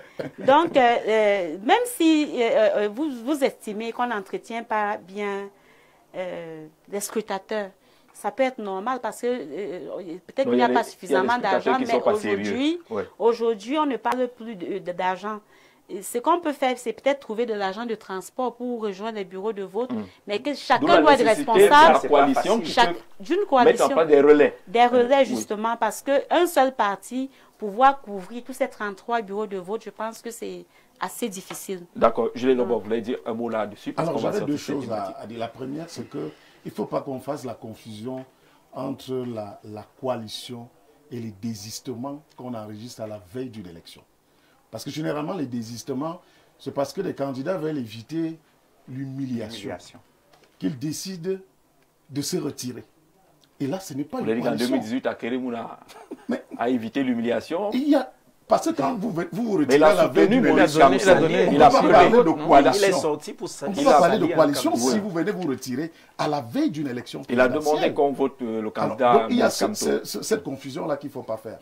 La deuxième chose que je voulais dire, c'est que lorsque vous voyez aujourd'hui les candidats se déployer sur le terrain, je crois que l'entrée en scène de deux candidats, que sont Bello Bouamaïgari et Issa Chiroma Bakari, est venue chambouler un peu ce qu'on a vécu jusqu'ici. C'est-à-dire qu'on n'attendait pas ces anciens membres du gouvernement quitter le bateau et se mettre sur la ligne de départ par rapport à cette élection présidentielle. Et ces deux candidats retrouvent donc ce qu'on peut considérer comme étant les habitués de l'opposition qui sont du terrain. C'est-à-dire vous avez Cabral Libi, vous avez Joshua Ochi, vous avez les autres. Et ceux-là n'acceptent pas que ces membres du gouvernement viennent leur ravir la vedette. Après 7 ans ça, de il faut travail. dire. Oui. Et donc, vous avez deux blocs qui se forment à ce niveau-là. C'est-à-dire, vous avez les deux candidats, anciens membres du gouvernement, d'un côté, puis vous avez de l'autre côté ces jeunes qui également espèrent pouvoir peut-être gagner l'élection. Donc, à ce niveau, il faut dire que la coalition est difficile. C'est-à-dire de voir tous ces gens se mettre ensemble. Et donc, quand vous voulez voir se déployer sur le terrain, quelqu'un l'a dit tout à l'heure, vous ne pouvez pas parler de coalition et vous organisez des meetings, vous allez à la rencontre des populations, vous allez à la rencontre de l'électorat en solitaire. C'est la pré-campagne. C'est la pré-campagne. C'est important pour l'électeur qui vous regarde, qui vous accueille et qui vous écoute parce que vous avez un message à lui passer. Quel est le message que vous passez? Qui aime votre aura, votre charisme. Nous sommes à 1 mois d'une élection présidentielle. Vous ne parlez pas de coalition à ce moment-là. D'accord. On non, va attendre. Non, je ne suis pas d'accord. Je lis 2 ou 3 messages. Je ne suis pas d'accord avec vous. 2 ou 3 messages. Pourquoi? Bonsoir. Je suis surpris, et là on s'adresse à Julien Lobo et Timothée Somba et Jean-Marie Anaba. Je suis très surpris, c'est notre ami Sylvestre Lebel Niek de l'UPC, très surpris par la péremptoirité de mes frères Somba, Anaba et Lobo. J'ai l'impression qu'ils expriment exactement la peur qui anime le RDPC depuis un moment. Le problème n'est pas tant qu'on aime Chiroma, Bello ou quelqu'un d'autre, c'est le bilan du régime en place. Voilà, il dit que vous êtes péremptoire et ton panel, monsieur Somba Timothée, se perd dans les méandres de sa non-pensée. Il n'est pas là en qualité de journaliste, mais de militant du RDPC. C'est son point de vue. Là, c'est son opinion qui s'exprime. En outre, son argumentaire est primitif et baroque, car il dit « deux faibles ne donnent pas un fort ». N'importe quoi. Au Sénégal, la victoire était issue de combien de faibles qui sont devenus un fort. Il écrit... Non, mais vous l'avez tué dans cette affaire-là. Oui, Jean-Jacques Zé. Deux réactions. Oui, rapidement, je vais dire que il ne faut pas dire que les contextes ne sont pas les mêmes. Parce que on peut le président dans la convivialité aujourd'hui, mais il faut rappeler que le phénomène de les problèmes des Camerounais sont sérieux. Le RDPC a montré sa limite aujourd'hui à résoudre les problèmes des Camerounais. Et le dire, ce n'est pas injurier le RDPC. le dire, c'est faire un constat froid, comme quelqu'un a dit ici. Moi, je suis on pas fait des d'accord, c'est un constats faux froids. constat. Voilà. Mais ça, vous l'avez dit à la dame, quand vous parlez, on ne vous coupe pas. Soyez galant, s'il vous plaît. Le RDPC a peur. Et comme vous représentez le RDPC, vous avez peur. N'ayez pas peur. C'est le 12 que ça va se passer. On a voulu faire l'effort de ne pas associer le RDPC au débat, parce qu'il faut que... Non, il est complètement RDPC, tout le monde le sait. Tout le monde le sait aujourd'hui. Il est complètement RDPC. Même comme quelqu'un du RDPC l'a demandé ici un jour, mais vous êtes même pas parlant en qualité de quoi? Parce que finalement... Même si aussi du donc, RDPC, bref, de toutes les façons, il faut répondre ce que je veux dire... Et puis quoi? Et puis quoi? Voilà, en fait, et puis quoi? Et s'il avait dit on aurait terminé depuis, et puis quoi? D'accord. Donc, ce que je veux dire aujourd'hui, c'est que les Camerounais ont des vrais problèmes. Et croyez-moi, ils réfléchissent aujourd'hui à trouver des solutions. C'est vous qui pensez... C'est ce que le téléspectateur dit, par exemple, il ne faut pas distraire les Camerounais. Voilà. Proposer aux Camerounais les projets. Les Camerounais vont choisir leur président. Voilà. Même au Sénégal, il y a eu plusieurs candidats à l'opposition. N'a pas vraiment fait son travail depuis 2018. Il fallait d'abord un travail de fond, c'est-à-dire des élections à 2 tours au pays. Comme tout le monde veut être président, mais nous n'en sommes pas là. Et ce n'est pas une élection à 2 tours au Cameroun. Et il fait bien de parler de ça parce que je veux convoquer le rôle de la presse. Vous voyez, c'est la presse aujourd'hui qui doit prendre... Attention, on met stop. Gardez la parole. Rapidement le tour. On va revenir aussi le rôle de la presse. Moi, je voudrais inviter Timothée à bien comprendre le docteur Moïse Mbok dans son optimisme et même madame qui est proche du candidat Keremouna. La coalition n'est pas synonyme d'alternance. Il faut bien comprendre cela. Il y a des gens qui peuvent se mettre ensemble même pour soutenir le candidat Paul Biya à la dernière. Effectivement. Tout est possible. Non, je vous le dis sincèrement. Et quand vous observez bien, vous allez voir que ceux qui sont de l'opposition dite légèrement radicale ne sont pas avec ceux qui se réunissent dans WhatsApp là quelque part et dans un quartier non loin d'ici, à la résidence de quelqu'un. Vous allez voir que ceux-là, c'est un groupe bien connu. Et ils ne sont pas des radicaux là. Voilà, ils ne sont pas les radicaux. Vous avez vu que lorsque les gens leur ont même attribué des propos virulents contre le système, ils ont dit non, on ne parle jamais comme ça chez nous. Donc faites attention, nous on ne parle pas comme ça au système depuis des années. Donc ne nous attribuez pas des propos qui ne tiennent pas. Donc je vous dis que l'optimisme du docteur relève de ce que je viens de vous dire là. Que la coalition n'est pas l'alternance. D'accord. C'est la timidité. Alors, on va saluer Paul-Stéphane Moudouga, le politologue qui nous regarde. C'est un compliment. Il dit demander à mon grand Timothée si lui-même, il croit que Cabral lui-même croit qu'il peut gagner une élection seul face au RDPC. D'accord. Cabral a dit dans un extrait de vidéo accompagné du ministre Momo et autres que lui joue sa carte en 2032. Donc les agendas ne sont pas les mêmes dans cette opposition. Permettez, il y a aussi cette dernier mot sur la question, madame. Oui. Je voudrais renchérir sur les propos de M. Elobo tout à l'heure. Vous savez, l'opposition travaille. Et l'opposition travaille également en étant intelligente. Vous avez vu lorsque Maurice Kamto a déposé sa candidature un vendredi, je crois, ou c'était jeudi, le lundi, il y a eu un autre candidat qui est venu faire invalider sa candidature. Donc, les gens sont prudents. On ne peut pas vous dire tout ce qui se passe en interne. Je pense, commence à être impatient. Qui ne s'impatiente pas. C'est vous qui devez leur dire. Ne pas s'impatienter. Ce que je voudrais dire, c'est que les gens travaillent en tenant compte qu'en face, on a une machine. Voilà. Maintenant, pourquoi, quand il a demandé, permettez monsieur, vous avez dit qu'on ne coupe pas une femme, je vous en prie. C'est la peur, il a peur, le RDPC a peur en fait, il a peur, vous voyez ça. Lorsque vous avez dit qu'ils auraient dû faire la coalition même avant les candidatures, justement, j'avais posé la question à l'un des candidats. Pourquoi n'avoir pas fait la coalition avant même le dépôt des candidatures? Et je pense que leur réponse a été claire. Je pense qu'ils avaient raison.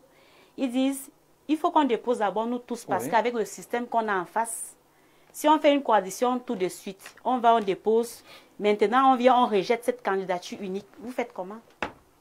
À ce moment donné-là. C'est-à-dire que les 11 partis auraient pu se coaliser dès le départ. Ils arrivent à EDECAM, on rejette leur candidature. Ils vont au Conseil constitutionnel, on rejette. Maintenant, on ne serait pas en train d'en parler.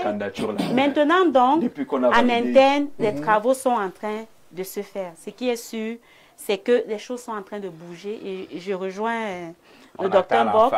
Oui, Dans attendez la la Bruxelles, fin, quelque chose comme dans ça. 2 semaines, on se retrouve Il y aura un candidat consensuel qui va On va se ressortir. retrouver ici. Même comme j'espère que ça ne sera pas... Bello. Il Non, ne Issa faut pas Tiroma. le dire ici. On dit nos choses à la Ou bien- cuisine. Ne parlez pas devant les gens ici. Ne parlez pas devant les gens ici. Tu veux les manquer de garantir là. Tu veux Non. Bien de Ruba Maïgari, parce que En déjà, 30 il a secondes. été dans le pouvoir. En Je pense 2004, que- en 2004, l'opposition, on l'appelait les forces du changement, Oui. ont fait le tour du Cameroun. Ces acteurs-là ont Julie, pris il y a quoi plus- avec plus 2004? d'un an. Il y a quoi avec 2004? l'histoire. Nous sommes en Je 2025. connais l'histoire. Ils ont fait le tour du Cameroun. Ils Histoire n'avaient pas béguet. désigné qui était le porte-étendard, ou le porte-flambeau de l'opposition. Je vous dis, c'était à la dernière minute Et qu'ils ont résultat, désigné Monsieur, nous sommes en 2025. Adamou Ndamjoya comme le vous porte-étendard. voulez dire qu'ils nous Ni John reproduisent Frundi plus a là? claqué la porte à la veille. Je ne sais pas si vous comprenez ça. Ouais. Il est parti, il a abandonné. Tout cette ça est pris coalition. en compte, Jules. Tout ça est pris en compte. D'accord, on Tout se ça est donne pris en rendez-vous compte. dans, Tout ça est pris en compte. Même ça, dans des- quelques des- jours des- pour tout ça est pris en être compte. fixé. Je vais saluer Madame Fadima Toubengono du RDPC qui vous suit attentivement.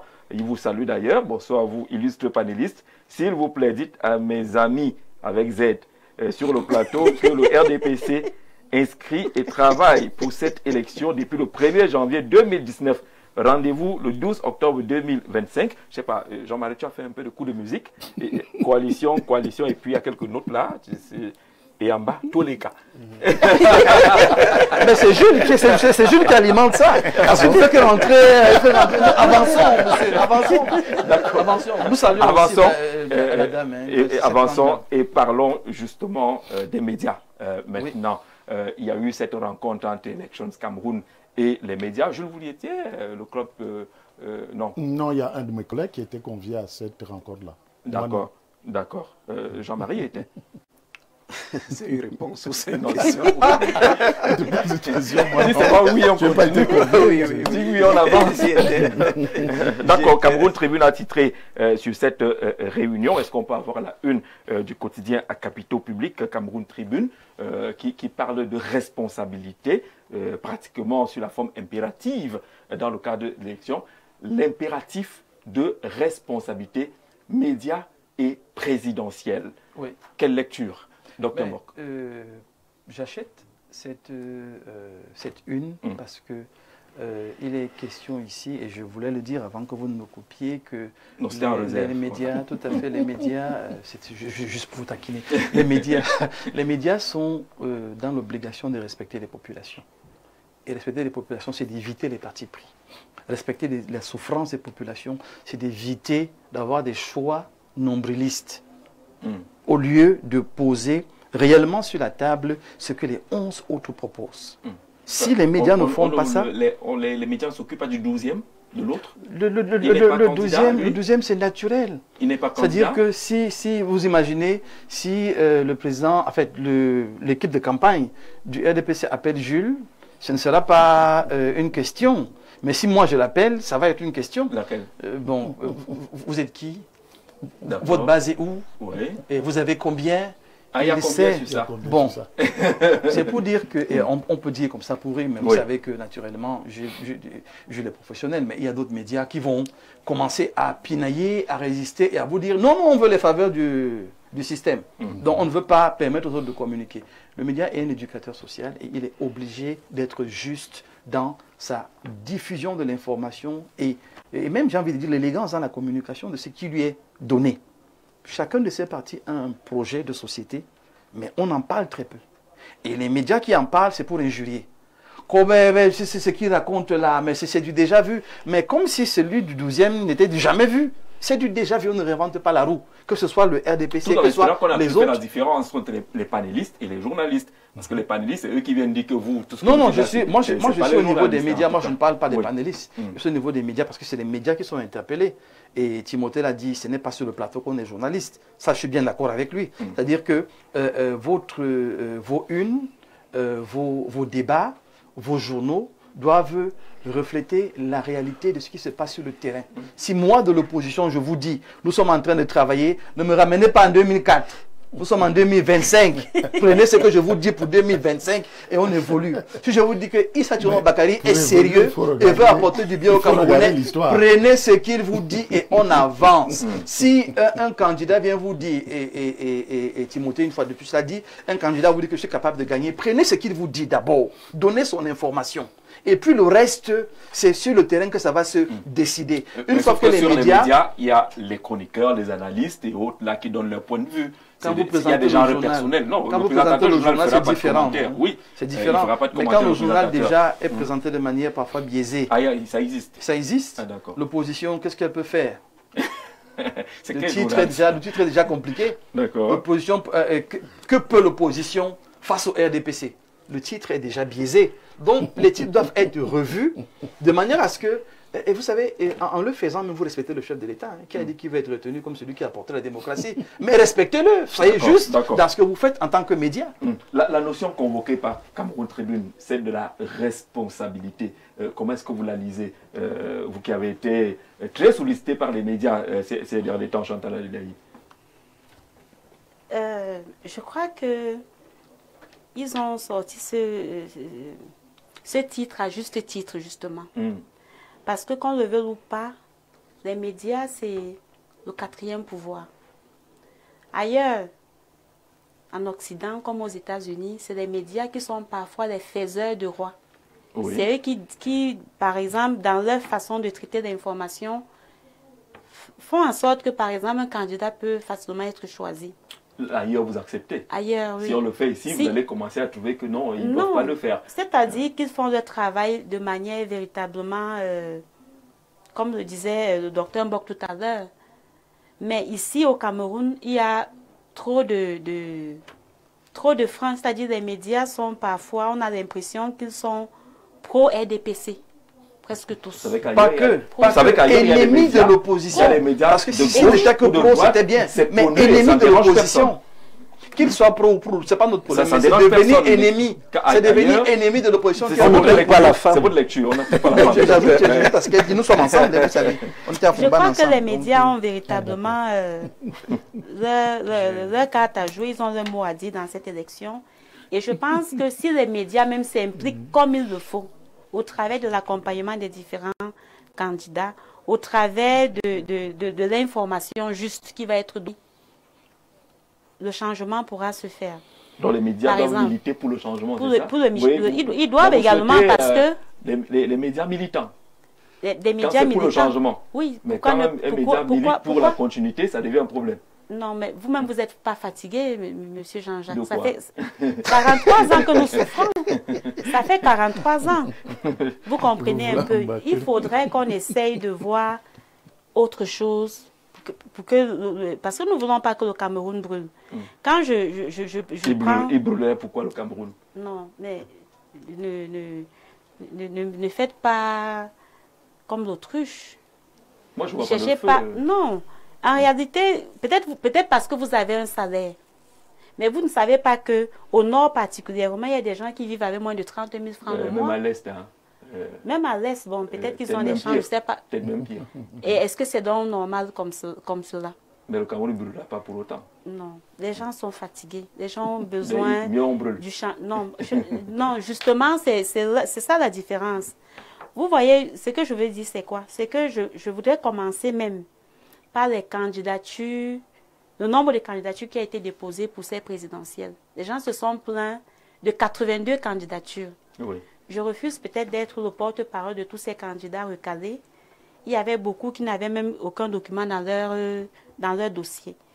Et il y a de cela environ un mois, à une conférence avec le gouverneur de la Damawa, je disais, ces 82 candidatures doivent être comprises comme des candidatures de protestation.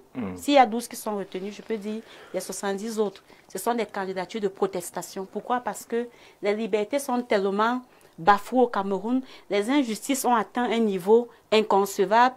On ne peut pas manifester, on ne peut pas faire de réclamation. Alors les gens ont choisi. Vous avez vu le cas de Bessiping.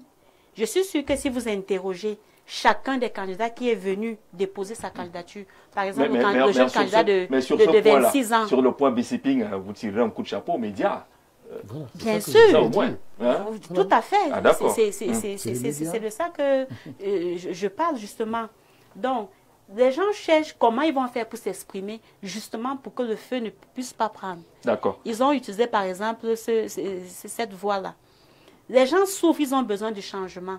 À l'université de Ngaoundéré, par exemple, si je préfère parler de ce que je maîtrise le mieux, il y a un établissement qu'on appelle l'IUT, il y a l'ENSAI. Il y a des étudiants qui sortent là-bas avec des programmes, bien des projets vraiment magnifiques, qui les accompagnent. Ils sortent, ils ne trouvent pas du travail, ils rentrent encore au quartier resté. Pourtant, ils avaient besoin juste d'un petit accompagnement. Moi, je cherche encore quelle est la place des médias dans ce que vous êtes en train de dire. Oui, la place des médias, c'est justement pour parler des programmes des candidats. Présenter les programmes des candidats tels qu'ils sont. Parce que parfois, quand je parle de mon programme que j'ai... d'analyser. Oui. Quand je présente, par exemple, le programme que j'avais présenté... C'est pour qu'il y ait des communicateurs. Le média te dit, non, moi, je ne veux pas parler de ça, c'est contre le régime, ça va m'impacter. Vous voyez, là, c'est déjà un frein. C'est son droit aussi. Quelqu'un d'autre va le faire. Quelqu'un d'autre va le faire. Donc, ne pensez pas que tout le monde sera... Non, tous les médias, ils font pareil. Ils font pareil comment? Oui, ils ne disent pas tout ce qu'il faut dire concernant les programmes des candidats. Qu'est-ce qu'il faut dire? C'est eux qui doivent inventer, c'est qui doivent dire? Non, je vais vous prendre un exemple simple. Peut-être ça va irriter certaines personnes, mais ça n'engage que moi. Dans le programme que j'ai mis, premier point dans mon programme politique, j'ai dit si j'étais élue présidente, la première action que je devrais mener dans l'heure qui suit ma prestation de serment, c'est d'annuler définitivement l'existence du RDPC au Cameroun. C'est-à-dire que je supprime... C'est une dictature. Non, mais ce n'est pas une dictature. Comment est-ce que vous allez le faire? C'est mon programme politique. Supprimer une association qui existe? Oui, ça existe. Ils vont aller militer dans d'autres partis. et même d'ailleurs, avant d'aller dans d'autres partis... et puis on s'était. Avant d'aller même dans d'autres partis, ils vont même d'abord demander pardon aux Camerounais. Et les sympathisants, au-delà devaient vous voter. Et tous ces sympathisants, les sympathisants, au-delà devaient vous voter. Mais même dans le RDPC, il n'y a pas l'unanimité. D'accord, on comprend un peu ce que vous attendez des médias. Jean-Marie, sur la question de responsabilité, c'est enfoncer une porte ouverte ou alors on a constaté justement que les médias faisaient preuve d'irresponsabilité?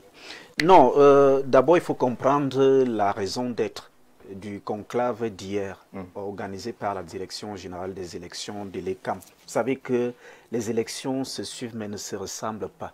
L'élection de 2025 est délicate.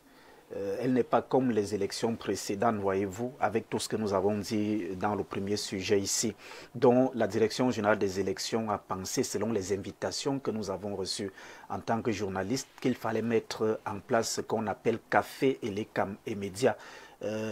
Et ce qui pousse l'ECAM à le faire pour nous autres qui travaillons sur des questions électorales, nous l'avons constaté, nous le disons lors des concertations permanentes entre l'ECAM et les autres acteurs du processus électoral, que la loi électorale a ignoré les médias. Ça, les gens semblent l'oublier. L'article 11, alinéa 2 du Code électoral dit qu'Elections Cameroun organise, dont le Conseil électoral organise des concertations permanentes avec la société civile, les partis politiques, l'administration, la justice, entre autres, mais ils n'ont pas mentionné, le législateur n'a pas mentionné les médias. Vous voyez que déjà dans le processus, on a exclu les médias et on a ignoré quel était le véritable rôle des médias. C'est pour cela qu'aujourd'hui, et on en parlait hier pendant ces travaux-là, que c'est bien beau comme Elections Cameroun a commencé à le faire, pour convoquer les journalistes autour d'une table ronde. Parce que l'objectif ou les objectifs sont clairs. Un, il faut renforcer la collaboration entre l'ECAM et les acteurs des médias. Deux, et c'est le plus important, il faut amener les journalistes à s'imprégner du processus électoral. Parce que vous ne pouvez pas faire des débats sur l'élection présidentielle si vous ne connaissez pas quelle est la loi qui encadre effectivement ce processus qui va des opérations préparatoires aux élections jusqu'aux opérations électorales. Donc ça, c'était l'enjeu de la concertation d'hier. Et j'étais en train de dire que les médias ont été ignorés dans le code électoral. C'est pour cela que chaque fois qu'il y a un conclave qui réunit les acteurs des médias, et soit l'administration ou Elections Cameroun, une question revient. C'est un exemple que je prends, la publication des tendances. Alors, si vous interrogez un journaliste qui peut être sérieux, il vous dira qu'il n'y a pas une loi au Cameroun qui interdit la publication des tendances. C'est un exemple. Or, les tendances, la publication des tendances est tellement dangereuse. Tendancieuse. Elle est tendancieuse, comme le dit le docteur. Elle n'est pas à confondre avec la proclamation des résultats d'une élection qui est réservée à une institution appelée Conseil constitutionnel en conformité avec l'article 137 du Code électoral. Donc, c'est un exemple qui a été, par exemple, abordé pendant ces travaux-là pour se dire, il y a des journalistes qui ne savent pas que le processus électoral est encadré. Même à partir de la révision des listes électorales, jusqu'au jour de l'élection, jusqu'au contentieux post-électoral et la proclamation des résultats. Et un journaliste est censé maîtriser. La question de la responsabilité, donc, vient de ce que il a été dit, d'abord venant d'Elections Cameroun, qu'il faut que les journalistes puissent s'approprier la loi électorale. C'est-à-dire au moins en avoir. Et je crois que hier, c'est pour ça que vous voyez que celui-ci est neuf. Il est neuf, ce n'est oui. pas le vieux que vous trimballez pas. Oui, celui-ci, on me l'a offert hier, donc c'est mieux que de l'argent, parce qu'avec ça, je peux construire le Cameroun et avoir beaucoup d'argent. Voilà. Donc peut-être je vais... Il y a même des rédactions qui n'en ont pas. Qui n'en ont pas. Je vais vous laisser avec celui-là. Non, on a déjà, maintenant ça fait un second et c'est pas de trop. D'accord, vous pouvez donner un téléspectateur après. Vous gardez. Donc, en principe, ces assises-là sont importantes, voyez-vous.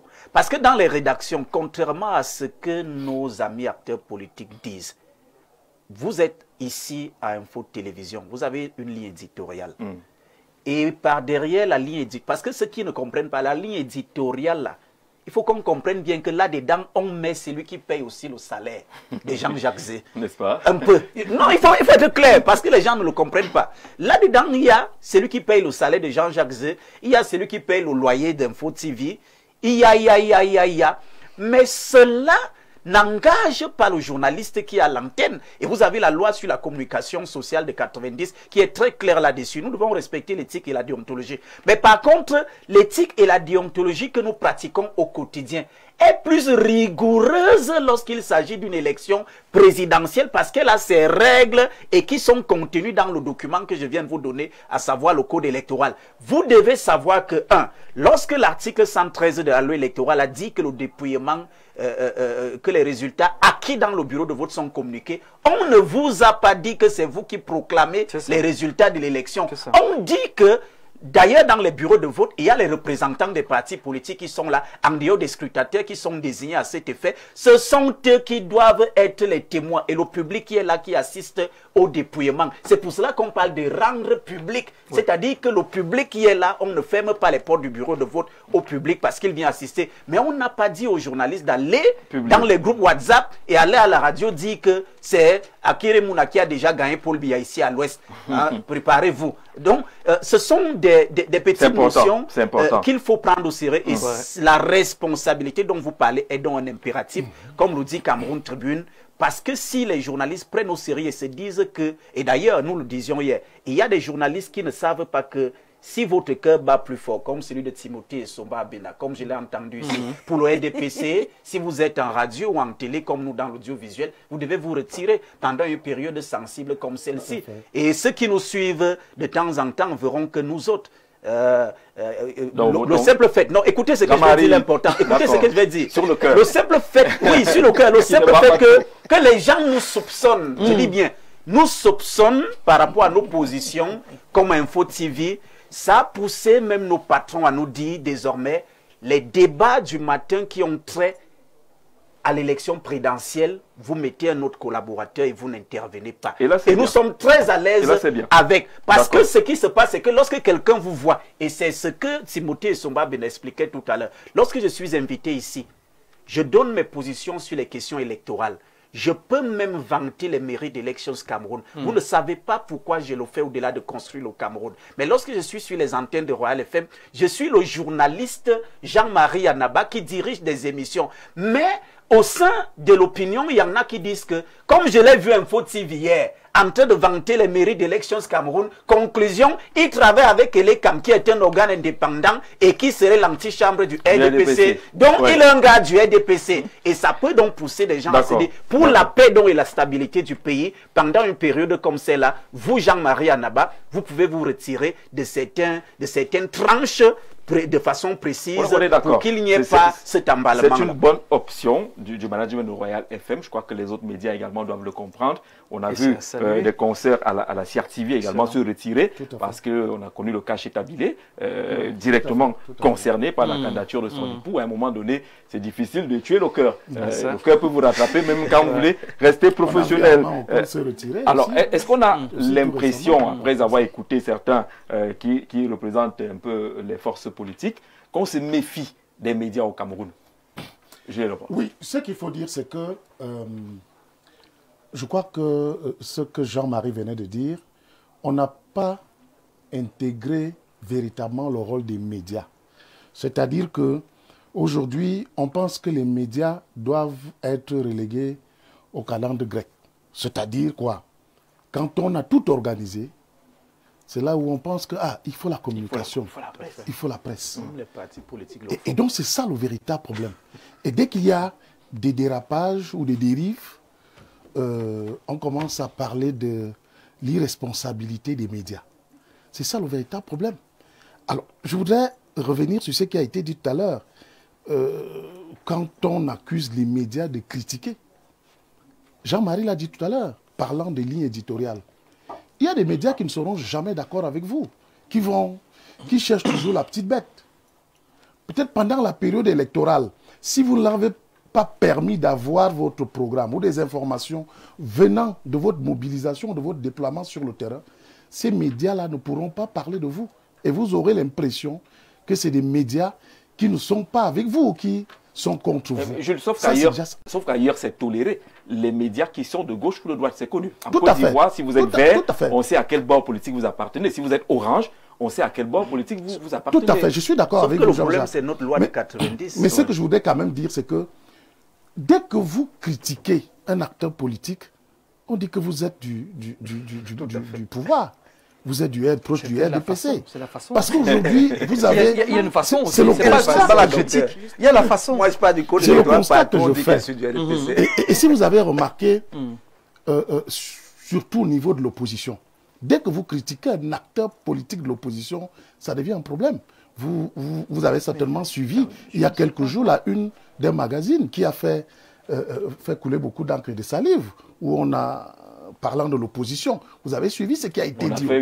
Il y en a qui n'ont même pas lu l'article en question, mais dès qu'ils ont vu la plus bête, et puis ils ont commencé à... Donc je pense qu'il y a un problème à ce niveau. La deuxième chose que je voulais dire, c'est que il faut que les acteurs des médias que nous sommes, que nous soyons davantage organisés pour défendre notre cause. Parce que j'ai le sentiment que quand il y a un événement comme celui qui arrive, nous sommes les parents pauvres. Oui. Nous sommes oubliés, ignorés même, j'ai envie de dire. Vous avez vu des rencontres, je vais le relever, au Palais de l'Unité. Je ne sais pas si vous avez vu la presse là-bas. Mais on a reçu des étudiants, on a reçu toutes les composantes. Parce qu'on estime que la presse n'a pas... On ne voit pas le rôle de la presse tout de suite. Mais on est prompt à critiquer cette presse-là, le travail qui est fait par cette presse-là. Est-ce qu'on donne les moyens à la presse camerounaise aujourd'hui pour qu'elle puisse travailler avant de critiquer le travail qu'elle fait? On va à une élection présidentielle. Comme celle-ci, si on est démocratiquement correct et qu'on veut permettre aux Camerounais de vivre pleinement cette élection, on devrait accompagner la presse. Tout à fait, tout à fait. Couvre tous les meetings au bout du monde. Les acteurs politiques et autres... Et l'ECAM, qui a reçu des journalistes hier, a des moyens qu'il faut pour mener ses activités. Et la presse, qu'est-ce qu'elle fait? Qu'est-ce qu'elle devient dans cette affaire?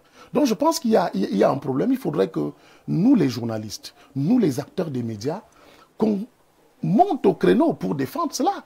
Parce qu'on a aujourd'hui, dès qu'il y a un souci, il y a un problème, on pense que la faute revient à la presse. Dès qu'il y a une situation, des gens ont tout fait de pointer un doigt accusateur sur la presse. Mais on a la presse que nous méritons.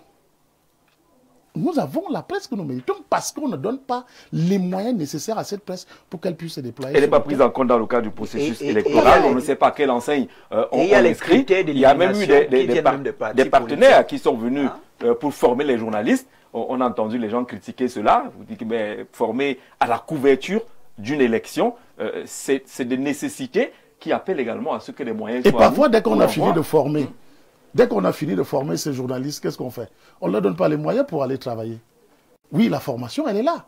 Mais qu'est-ce qu'on fait de la formation? Peut-être que c'est un dessin. Hein. On vous fait rester là que celui qui a les moyens va venir. Vous allez suivre. Timothée Somba, sur l'appel à la responsabilité de la presse, sur la critique, celles qui ont été émises ici, ces critiques-là, finalement, la presse a quel rôle? Nous, on pense que c'est un maillon essentiel.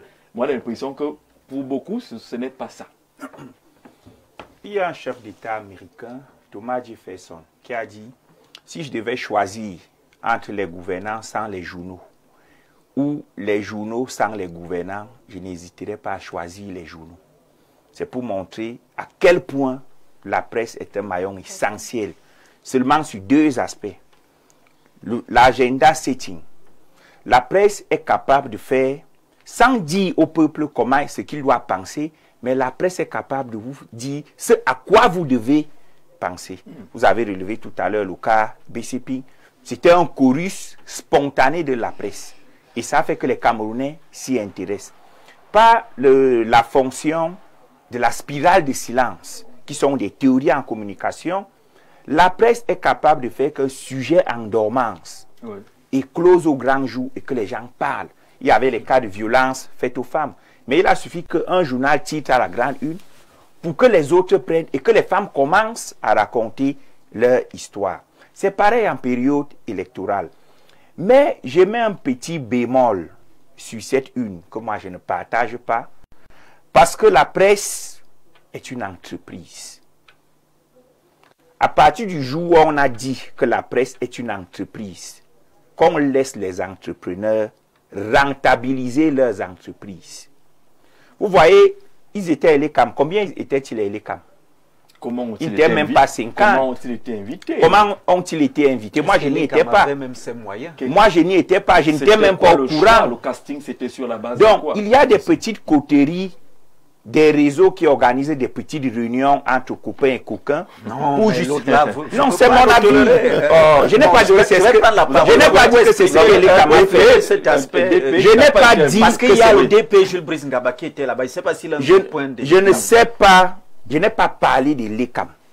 Non, je dis les réunions. Voilà. Il y a des réunions entre copains et coquins.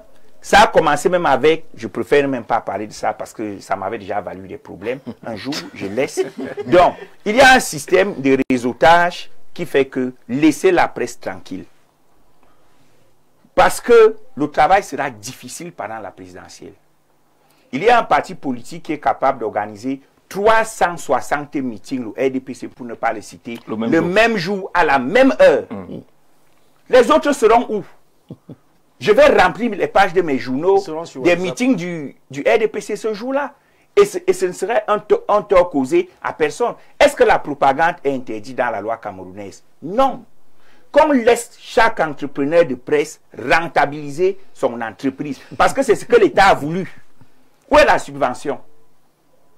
Ma carte de presse, par exemple, se périme le 9 octobre. Elle sert à rien. Elle se périme le 9 octobre. Ça veut dire que si on est strict, on ne paye même pas un ticket de train. À partir du 9, je n'aurai plus le droit de couvrir une activité. Oui, aucune facilité. Où est la commission, où est la session de la commission de délivrance de la carte de presse? Donc, le journaliste est lié par une seule règle. Une seule. Le devoir de vérité. Tout ce que vous avez ajouté, et les équilibres et les neutralités, vraiment, ça, c'est les choses des rêves. C'est carrément des principes oniriques. Mais une fois qu'on a une ligne éditoriale, la neutralité est morte. Parce que la ligne éditoriale, c'est une orientation. Tout à fait. Oui. Donc, moi, dans mon groupe de presse, je vais exercer avec une seule boussole la loi. Tant que tout acte que je vais poser ou les gars avec qui je travaille vont poser n'enfreint ni le code pénal, ni la loi de 1990. Si tu fais toutes tes unes avec le RDPC, ce sera le cas. Ce sera le cas. Ce sera le journal L'Action. Oui, ce n'est pas interdit. Ce n'est pas interdit. Tout ce qui n'est pas interdit doit rentabiliser. Oui, parce qu'on dit, c'est une entreprise. On dit entreprise de presse. Le principe de l'entreprise, c'est quoi? C'est l'investissement. J'ai investi pour gagner. Parce que lorsque vous avez décidé de reléguer au second plan un secteur aussi important de la démocratie. Vous ne pouvez que vous attendre à ce que des hommes d'affaires soient ceux qui tiennent les médias. On n'a peut-être pas le temps pour faire l'autopsie de la situation. En fait, j'ironise beaucoup en les disant. Ne pensez pas que je suis un total inconscient. Pendant 7 ans, on formait les gens à gauche, on formait les gens à droite. Est-ce qu'on a formé les journalistes? Est-ce qu'on a écouté les journalistes? Où sont les états généraux de la communication? Qu'est-ce qu'on en a fait? D'accord. On vient de consulter au palais, on n'a pas écouté les journalistes. Donc, laissez la responsabilité la veille de l'élection. Moi, je ne suis pas avec vous. Je vais rentabiliser mon entreprise. Et vous êtes responsable de cette rentabilisation. Et j'appelle les partis Voilà, politiques qui veulent communiquer à venir communiquer. Il y aura des pages. Il y aura des pages. Ok. Réaction. Alors, vous voyez donc que c'est très clair sur le plateau qu'on a plusieurs presses finalement. On a la presse. Non, on a plusieurs. Les lignes éditoriales sont différentes. Les lignes éditoriales sont différentes. On a la presse. Si ça vous dérange, on a la presse et plusieurs journalistes plusieurs dans leurs orientations et leurs lignes éditoriales. Mais mettez-vous à la place de celui qui a un regard extérieur et qui vous regarde pour essayer de comprendre ce qui vous arrive. Vous voyez, avant d'accuser les autres, accusez-vous vous-même. Parce que vous ne dites pas aux Camerounais ce que vous êtes. On connaît le journaliste comme celui qui crie, qui agresse, qui engueule, qui insulte, qui parle bien. Ah, c'est caricatural, ça. C'est caricatural, mais c'est ça, en fait, parce que vous n'avez pas pris la peine. Parce que les gens veulent prêter un autre rôle au journaliste. Chacun sort de chez lui, il imagine ce que le journaliste doit être. Jean-Jacques Zé, il veut qu'il soit un pourquoi vous ne voulez pas que j'imagine si vous ne vous présentez pas? Si je ne connais pas votre nom, je vous dis bonjour, je suis Jean Moïse. Vous ne me dites pas qui vous êtes. Prochainement, quand je vais vous rencontrer, je vais vous dire, oh, s'il vous plaît, c'est à vous de vous présenter pour que je vous appelle par votre nom demain. Si vous voulez qu'on parle, parlons sérieusement, hein, que vous, de la presse, apprenez à vous présenter de manière responsable. Les journalistes, pour la majorité, sont présentés comme des prostituées. Mais je pèse mon terme. Parce que c'est le plus offrant. Mais écoutez, c'est le plus offrant. Mais attendez, c'est le plus offrant qui passe. Ne passe pas. Mais c'est cette caricature qui est dangereuse. C'est cette caricature qui est dangereuse. Parce qu'il y a des candidats à l'élection présidentielle qui ont traité certains médias et de tribalistes et d'opposants, ainsi de suite. Est-ce que vous voulez... Je ne crois pas que ça serve leur propre cause. Il faut lui dire que je parle de son candidat depuis des semaines. Je n'ai jamais soit résolu à un meeting là-bas. Est-ce que vous voulez que ce problème soit vraiment résolu? Lequel? La mauvaise impression qu'on a de vous. Non, c'est votre impression. Mais je vous dis donc que cette impression est mauvaise et je vous donne l'occasion, en rappelant à tous les journalistes qui sont ici, que vous avez l'impérieuse obligation de refaire les choses de manière juste et responsable. Qu'est-ce qui est juste? Comme il l'a présenté par exemple. On parle de la loi. Oui. Premièrement. Oui. On a parlé de la ligne éditoriale. Oui. Deuxièmement. Je suis d'accord qu'on dise qu'on va suivre la ligne, mais dans la gestion de la ligne, il y a une organisation interne qui rappelle quand même qu'étant des humains, on n'est pas obligé de tout faire.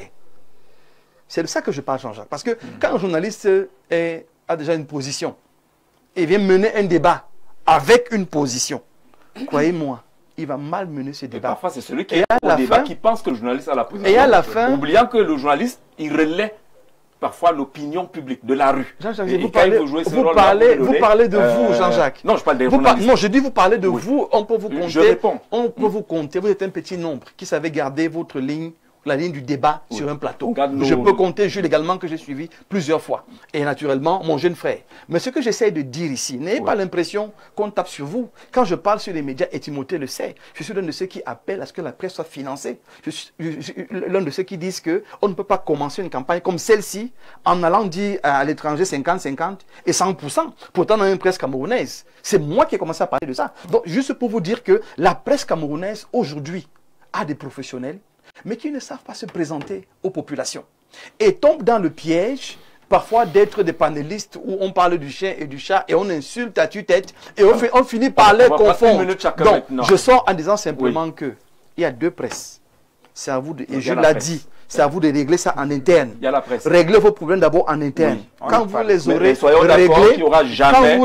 réglés, revenez donc vers les hommes politiques que nous sommes Et on verra que vous êtes une force qui va nous être utile. Et c'est ensemble qu'on pourra évoluer. Mais c'est vous qui allez chercher l'information. Journaliste d'investigation, c'est quoi? D'accord, on se comprend très bien. On se comprend très bien sur ce côté-là. Oui, une minute. Oui, sur la question de la responsabilité qui nous préoccupe, il y a la responsabilité des acteurs politiques aussi, hein, oui, des formations politiques, même d'Elections Cameroun, voyez-vous. Mais l'ECAM a commencé à régler cette question-là parce que tout au long de l'année, il y a la rotation des médias qui est faite. Il y a une plateforme l'ECAM et médias et je vois, oh mais monsieur, tout le monde là-bas, même des gens qui ne parlent même pas souvent de l'élection présidentielle sont dans cette plateforme. Donc c'est pour dire qu'il n'y a pas d'exclusion là-bas. Et la division de la communication d'Elections Cameroun, selon nos informations, ne travaille qu'avec les moyens que la direction générale des élections met à sa disposition parce que la direction générale des élections s'occupe plus de l'organisation matérielle de l'élection. Donc il y a un budget qui est réservé et qui n'est pas exclusivement réservé à la communication. Pour dire à Timothée et Somba Bena que ceux qui sont dans des réunions ne sont pas que des copains, pour prendre le cas d'Elections Cameroun, et je le dis souvent même à Jacques Zéanoff et à d'autres confrères que pour que je parle de l'ECAM ou d'aller aux réunions de l'ECAM, j'ai fait le terrain. Même là, on ne m'invitait pas. Qui vous a voilà, c'est ce terrain-là. Il faut s'approprier le processus électoral. Je me suis l'approprié pendant des années avant d'atteindre le niveau là où quelqu'un peut se demander pourquoi il est membre des plateformes nationales et régionales. Donc, c'est le terrain et non le copinage. Merci. Donc, c'est une précision. Et c'est ça qui veut dire responsabilité. Et maintenant, ça répond à la préoccupation de Jules Lobo. Peut-être qu'il est plus aîné que moi, il est peut-être plus introduit que moi, mais sur la question de la présidence de la République, qui n'a pas reçu la presse. Comme corps social. Oui, je le dis encore selon nos informations. Et ça revient sur la responsabilité des journalistes. Est-ce que les journalistes sont organisés eux-mêmes à saisir la présidence de la République? Je vais vous expliquer pourquoi. Ils se sont oui, je vous explique pourquoi. Permettez, je suis pas là. Les délégations qui ont été reçues par monsieur le ministre d'État, secrétaire général de la présidence de la République, pour la plupart ont écrit. Et à l'heure où je vous parle, Jean-Marie, pas aux journalistes, il y a les concertations, permettez. Non, c'est mon avis, permettez. Allez s'asseoir, je ne peux pas tout vous dire. Non, je ne peux pas tout vous dire sur cette antenne. Et je vous le dirai en off. À l'heure où je vous parle, les concertations, il n'y a aucune communication qui dit que les concertations ont été stoppées au palais. Peut-être dans les prochains jours, monsieur Jean-Jacques Zé et les autres seront appelés au palais de l'unité pour être reçus de ce côté-là. Donc, ce n'est pas... Le sujet est celui de ne pas infantiliser la presse. Non, ce n'est pas infantiliser la presse. Et je voulais sortir par les acteurs politiques. Je voulais sortir... Monsieur le RGPR, permettez ce que je invitez-nous aussi. Non, le journaliste n'est pas un sous-homme ou un super-homme. Vous n'êtes pas différent des chefs traditionnels qui ont écrit au président de la République ou au secrétaire. Sortez donc, parce que vous avez pris les 30 secondes. C'est mon opinion. Maintenant, sur la responsabilité des acteurs politiques, quand on parle d'élection présidentielle, je vous ai cité qui sont les acteurs du processus électoral. Il faut que tous ces acteurs, en dehors de l'ECAM, apprennent aussi à respecter les médias comme ils le souhaitent. Je vous ai dit qu'il y a des gens qui, depuis que cette élection a commencé, préfèrent créer des plateformes pour vous donner juste des informations. Mais le jour qu'ils veulent aller à un grand meeting où ils vont dépenser un peu de moyens, ils mettent certains de côté, ils ne vous associent pas. Et ils veulent que vous soyez... À la suite de la réalisation, on va nous taper sur les doigts. Jean-Marie, pour dire que il faut ce respect-là venant des acteurs politiques. Nous allons à une élection présidentielle. Il faudrait que des acteurs politiques sachent qu'il y a un maillon essentiel, la presse, qui doit accompagner des acteurs politiques. Parce que la période qui arrive, c'est une période qui est réservée à la propagande. Et c'est les acteurs politiques qui doivent aller vers les médias. Parce que là, on parle de la propagande. Oui. C'est-à-dire que vous allez à une élection, pas d'information. Il faut faire la différence. Donc, vous devez aller vers les médias. Parce que j'ai remarqué, même dans des conférences de presse que les acteurs politiques organisent, vous avez dans la salle, vous avez la salle où c'est des militants qui sont... Les journalistes eux-mêmes sont debout. Ils n'ont pas de place à s'asseoir. Oui, c'est vrai. Et là, qu'est-ce que vous attendez de la presse à ce moment-là? Donc je pense qu'il faut renforcer cette collaboration entre les acteurs politiques et les médias. La deuxième chose que je voulais dire, peut-être Jean-Marie a dit tout à l'heure, la presse n'a pas besoin de faire des correspondances pour solliciter d'être reçu, c'est pas moi. Non, vraiment, il faudrait qu'on soit calme. D'accord. C'est vrai, il y a des organisations qui existent. On n'y peut rien. Maintenant, on est pris par les contraintes. Moi, je dirige le club des journalistes politiques, vous savez. Il y a des organisations, il y a beaucoup d'autres organisations des journalistes qui existent, qui sont là. C'est des plateformes qui travaillent, qui encadrent les journalistes. Alors, merci, monsieur, madame. Acceptez que la réalisation nous coupe maintenant. On se retrouve dans 1 ou 2 semaines avec une fumée blanche qui annoncera le candidat de l'opposition. Ce n'est pas de tout consensuel. Voilà, j'aime bien cette expression-là. On se retrouve demain dans l'avant-match des Lions indomptables du Cameroun. Très bonne soirée.